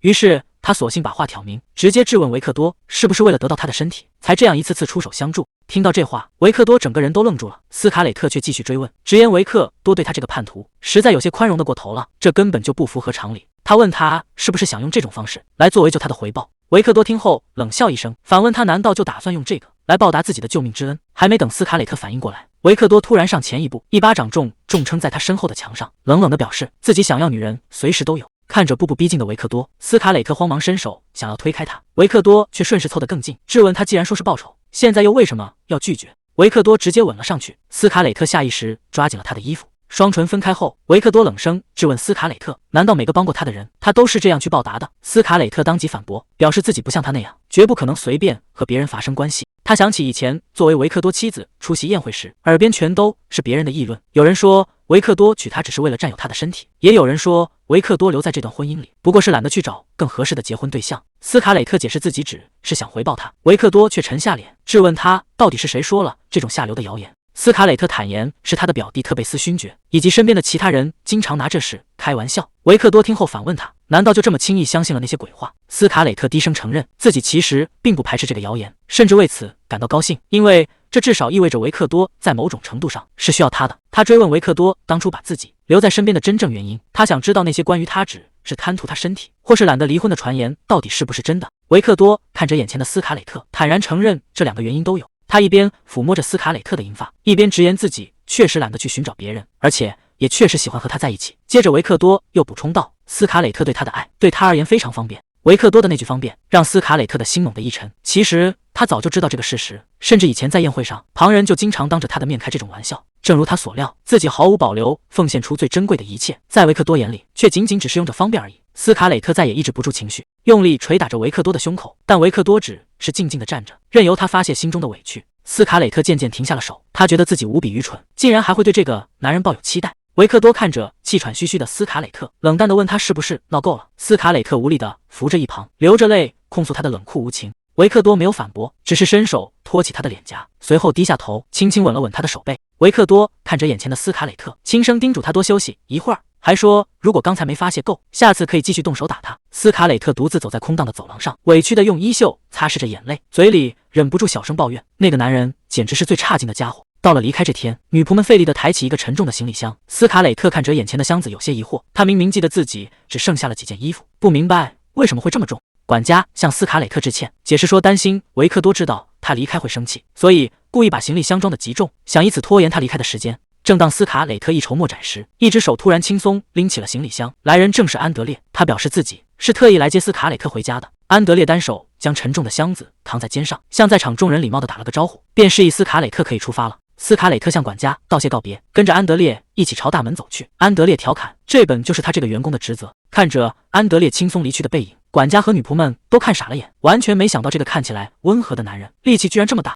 安德烈来到南部的一家钟表店，这时店门被推开，他礼貌地询问来人想要买什么表。进来的斗篷男却一言不发，直接从怀里掏出短刀。安德烈瞬间看穿对方的来意，这根本不是什么客人。还没等他开口，斗篷男就挥刀狠狠劈了过来。安德烈侧身避开，顺势一掌将斗篷男重击飞，直接撞碎了身后的木门。他看着到地不起的对手，直接点破是埃维尔派他来的，抱怨这真是个麻烦。满脸是血的斗篷男震惊不已，挣扎着质问安德烈到底是谁，为什么拥有如此恐怖的力量。安德烈没有回答，只是冷酷地踩断对方的骨头，反问他难道现在还看不出来吗？安德烈看着手上的血迹，自嘲自己明明只是个普通的钟表店员工，也不知斯卡磊特是否清楚他有多卖力。安德烈看着手上的血迹，自嘲自己明明只是个普通的钟表店员工，也不知斯卡雷特是否清楚他有多卖力。另一边，斯卡雷特正看着最新的报纸，上面报道了绯红钟表店老板埃维尔的困境。他不仅面临着无法避免的税收征管，店里的钟表最近也频频出现故障，引来顾客的强烈不满。斯卡雷特看着新闻，十分困惑，不明白税收和这些故障有什么关系。这时，安德烈在楼下催促，提醒他该出发去火车站了。斯卡雷特连忙答应着跑下楼。走在路上的他心情大好，虽然为了工作已经连续熬了3天夜，连黑眼圈都清晰可见，但想到终于能前往南部，他觉得连空气都十分清爽。时间回到3天前，安德烈看着收拾好行李的斯卡雷特，询问他这次前往瑞斯瀑布是不是为了寻找制作水之5号的原材料。安德烈忍不住抱怨起来，店里还有一堆委托等着处理。斯卡雷特这一去不仅路途遥远，来回起码得耽误大半个月。斯卡雷特连忙保证自己出发前一定会加班多做些钟表，并且会以最快的速度赶回来。不过安德烈有些想不通，既然是水之5号出了问题，本该由钟表店自己承担责任，斯卡雷特又何必非要插手？斯卡雷特看着手中的怀表，坦言水之系列是他父母的心血，更是家族的骄傲，他绝不能容忍有瑕疵的钟表被售卖。安德烈深知斯卡雷特对钟表的热爱，面对他坚持要去南部的要求，安德烈虽然无奈，也只能妥协，并开始为他准备南下的行程。随后，两人便来到了火车站。安德烈拉开车厢门，把斯卡雷特带进了一等座车厢。看着里面宽敞舒适的大床，斯卡雷特忍不住发出一声惊叹。安德烈解释说，知道他为了工作连熬了3天夜，所以特意订了带软床的车厢，好让他在路上能好好补个觉。不仅如此，安德烈还帮他打包了可以丢弃的旧衣物，方便回城时腾出空间装新材料。斯卡雷特由衷的夸赞他想得周到。安德烈打趣说自己简直像个保姆，不过这也是为了钟表店的投资。斯卡雷特听完有些哭笑不得，质问他是不是把自己当成了制表机器。安德烈笑着默认了。随着汽笛声响起，斯卡雷特趴在车窗前向安德烈告别，叮嘱他一定要好好看店。安德烈在站台上挥手送行。火车在夜色中一路疾驰，斯卡雷特在车厢里沉沉睡去。不知道过了多久，乘务员轻轻唤醒了斯卡雷特，询问他是不是身体不舒服，并提醒列车马上就要到达终点站。斯卡雷特揉了揉眼睛，表示自己没事，轻声向乘务员道谢。斯卡雷特坐起身，感叹自己这一觉睡得实在太沉。他拉开窗帘看向窗外，瞬间被眼前辽阔的平原美景所震撼。远处的连绵山脉预示着边界已近，他不禁想起了目的地瑞斯瀑布，那是父母生前经常去的地方。他计划在瀑布附近找个住处，以便每天去收集制作钟表的矿石。斯卡雷特看着手中的设计图纸，决定像父母当年那样去寻找矿石。但当他真正来到这片山区时，才发现眼前的景象和想象中完全不同。这里的山路比马车夫说的还要陡峭崎岖，四周根本没有旅馆和像样的道路。他这才明白马车夫之前的提醒，瑞斯瀑布紧邻边界，周围除了军事基地什么都没有。即便如此，斯卡雷特也不打算放弃。他深吸一口气，准备继续前行，却不想脚下一滑，身体瞬间失去平衡，摔向地面。他慌乱中伸手想要抓住身边的树枝，就在这千钧一发的时刻，一只强有力的手臂及时拉住了他，顺便帮他提住了行李箱。斯卡雷特站稳后，连忙向对方道谢，对方也礼貌地表示不用客气。然而当两人看清彼此的脸时，对方试探着叫出斯卡雷特的名字。斯卡雷特也惊讶地认出眼前的人正是法林军官。斯卡雷特惊讶地询问法林为什么会出现在这里。法林同样感到意外，解释说自己只是顺手拉了他一把。这时一群身穿军装的男子走了过来，主动向斯卡雷特打招呼。原来他们都是海军成员。斯卡雷特正看着他们离去，身后却突然传来一阵脚步声，伴随着一句冷嘲热讽的询问，问他是不是在寻找再婚对象。斯卡雷特转过头去，震惊地发现来人竟然是维克多。他怎么也没想到自己会在这个偏僻的边界山区遇到维克多和海军。虽然有维克多同行让人安心，但斯卡雷特实在跟不上军人的行军速度。他累得直接瘫坐在路边的石头上，提议让维克多先走，自己休息一会儿再跟上去。维克多却冷冷地警告他，这里气候温暖，会有蛇出没，根本没有时间让他坐下休息，甚至无情地打消了他想爬树躲避的念头。还没等斯卡雷特反应过来，维克多竟然直接拿出一副手铐，将两人的手腕铐在了一起，警告他老实跟着，别想逃跑。斯卡雷特虽然对这种粗暴的对待十分不满，但随着两人继续在山路前行，他发现手腕虽然被手铐磨得有些发红，但在维克多的拉扯下，爬山反而变得轻松省力了许多。维克多注意到斯卡雷特磨红的手腕，便让他在路边的石头上坐下。他半蹲在斯卡雷特身旁，解下自己的领巾，细心帮他把受伤的手腕包扎好。维克多追问手腕上的旧伤还有谁见过，斯卡雷特表示女仆和医生应该都清楚。维克多有些质问的想知道为什么唯独自己不知情。斯卡雷特直言，自从那天起，维克多就只顾着怀疑他，无论他怎么解释都不肯相信。见维克多陷入沉思，斯卡雷特主动转移了话题，提醒他太阳马上就要下山了。维克多拿出地图确认位置，表示这里离瑞斯瀑布已经不远，但必须先翻过眼前的陡峭悬崖。斯卡雷特确认制作钟表所需的材料就在那里。维克多起身上路，斯卡雷特只能强忍着疲惫继续跟上。但没走多远，斯卡磊特就累得双腿发软，再次提议让维克多先走，自己休息好了再跟上去。维克多回头看着他，直接问要不要背他，这让斯卡磊特瞬间红了脸，心想怎么可能让前夫背自己？还没等他拒绝，维克多就啧了一声，不由分说的把他背了起来。面对斯卡磊特的挣扎，维克多冷冷地给出2个选择，要么留下来和蛇过夜，要么在日落前赶到瀑布。斯卡磊特自知理亏，只能无奈的妥协，任由维克多背着自己穿过铁丝网，继续向墓地的前进。两人终于来到了巨大的悬崖前，斯卡磊特看着眼前的峭壁，好奇地询问维克多：“瀑布是不是就在这后面？”维克多没有直接回答，反而转过头问他要通行证。斯卡磊特顿时有些懵，维克多指着身后的铁丝网，解释：“这里其实是禁止入内的限制区域。”斯卡磊特这才反应过来，原来之前说的限制并不是因为有蛇，他忍不住吐槽维克多带他知法犯法，维克多却一脸无所谓，表示多犯一条罪也没什么区别。斯卡磊特十分纳闷，既然这里是限制区域，那自己的父母当年是怎么拿到材料的？维克多告诉他，他的家族的前任家主其实都是军方人员。得知父母曾是海军的秘密后，斯卡磊特十分震惊，他觉得自己作为家族的继承人，或许能帮上忙，于是主动提出要陪维克多一起进去。维克多一脸严肃地问他是否做好了为家族事业赌上性命的准备，这让斯卡磊特顿时愣在原地。还没等他反应过来，维克多已经熟练地系好绳索，一把将他紧紧抱在怀里，单手抓着绳索从悬崖上滑了下去。感受着耳边呼啸的风声，斯卡磊特害怕地闭上了眼睛。他突然意识到，对于这个曾剿灭海盗的男人来说，生命或许只是随时可以拿来冒险的筹码。维克多明知危险，却依然带他下来，这让斯卡磊特更加确信维克多根本就不爱他。但此刻他反而觉得有些庆幸，因为他的冷漠至少能让他保持清醒。两人终于安全降落到悬崖底部，斯卡磊特站稳后向维克多道谢，维克多却突然捂住脸叹了口气。斯卡磊特有些纳闷地问他自己是不是很重，维克多一口坚决否认。看着维克多有些复杂的表情，斯卡磊特心里直犯嘀咕。维克多没有多解释，直接转身在前面带路。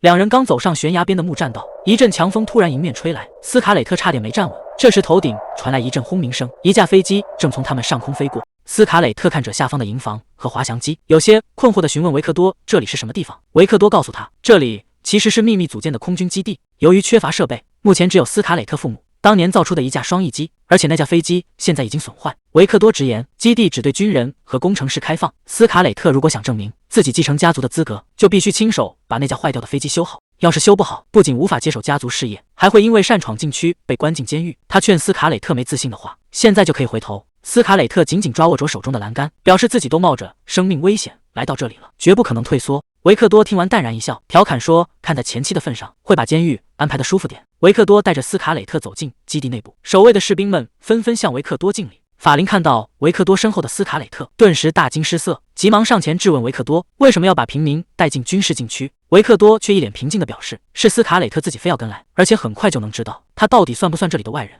军官们对斯卡磊特来修引擎感到难以置信，毕竟连资深工程师都束手无策。瓦尔多更是当众嘲讽，说他不过是个没受过专业训练的贵族小姐，甚至开玩笑说下次要带自己妻子来修。面对众人的质疑和哄笑，斯卡磊特并没有理会，而是穿着工装服在梯子上专注地修理飞机。维克多看着眼前的这一幕，缓缓走上前，叫出了他的名字。斯卡磊特疑惑地停下动作，维克多劝他休息一下，斯卡磊特却以为才过了3个小时，直到被提醒已经过去了15个小时，他才惊觉自己工作了这么久。好在引擎已经基本修好，斯卡磊特准备尝试启动它。看着眼前的飞机，他不禁想起了记忆中父母的那架双翼机。因为怀念那段时光，斯卡磊特才开始独自钻研双翼机，梦想着能亲手修好一架真正的飞机。如今这一刻终于变成了现实。他大声提醒围观的众人退后，随后果断启动了开关。伴随着巨大的轰鸣声，飞机的螺旋桨飞速旋转起来。原本冷嘲热讽的军官们看着眼前运转的飞机，彻底看傻了眼。震惊之余，大家不忘调侃刚刚放狠话的瓦尔多，看来这下用不着带他妻子来了。一旁的军官们也趁机抱怨起来，吐槽海军根本靠不住，连维克多的想法都摸不透。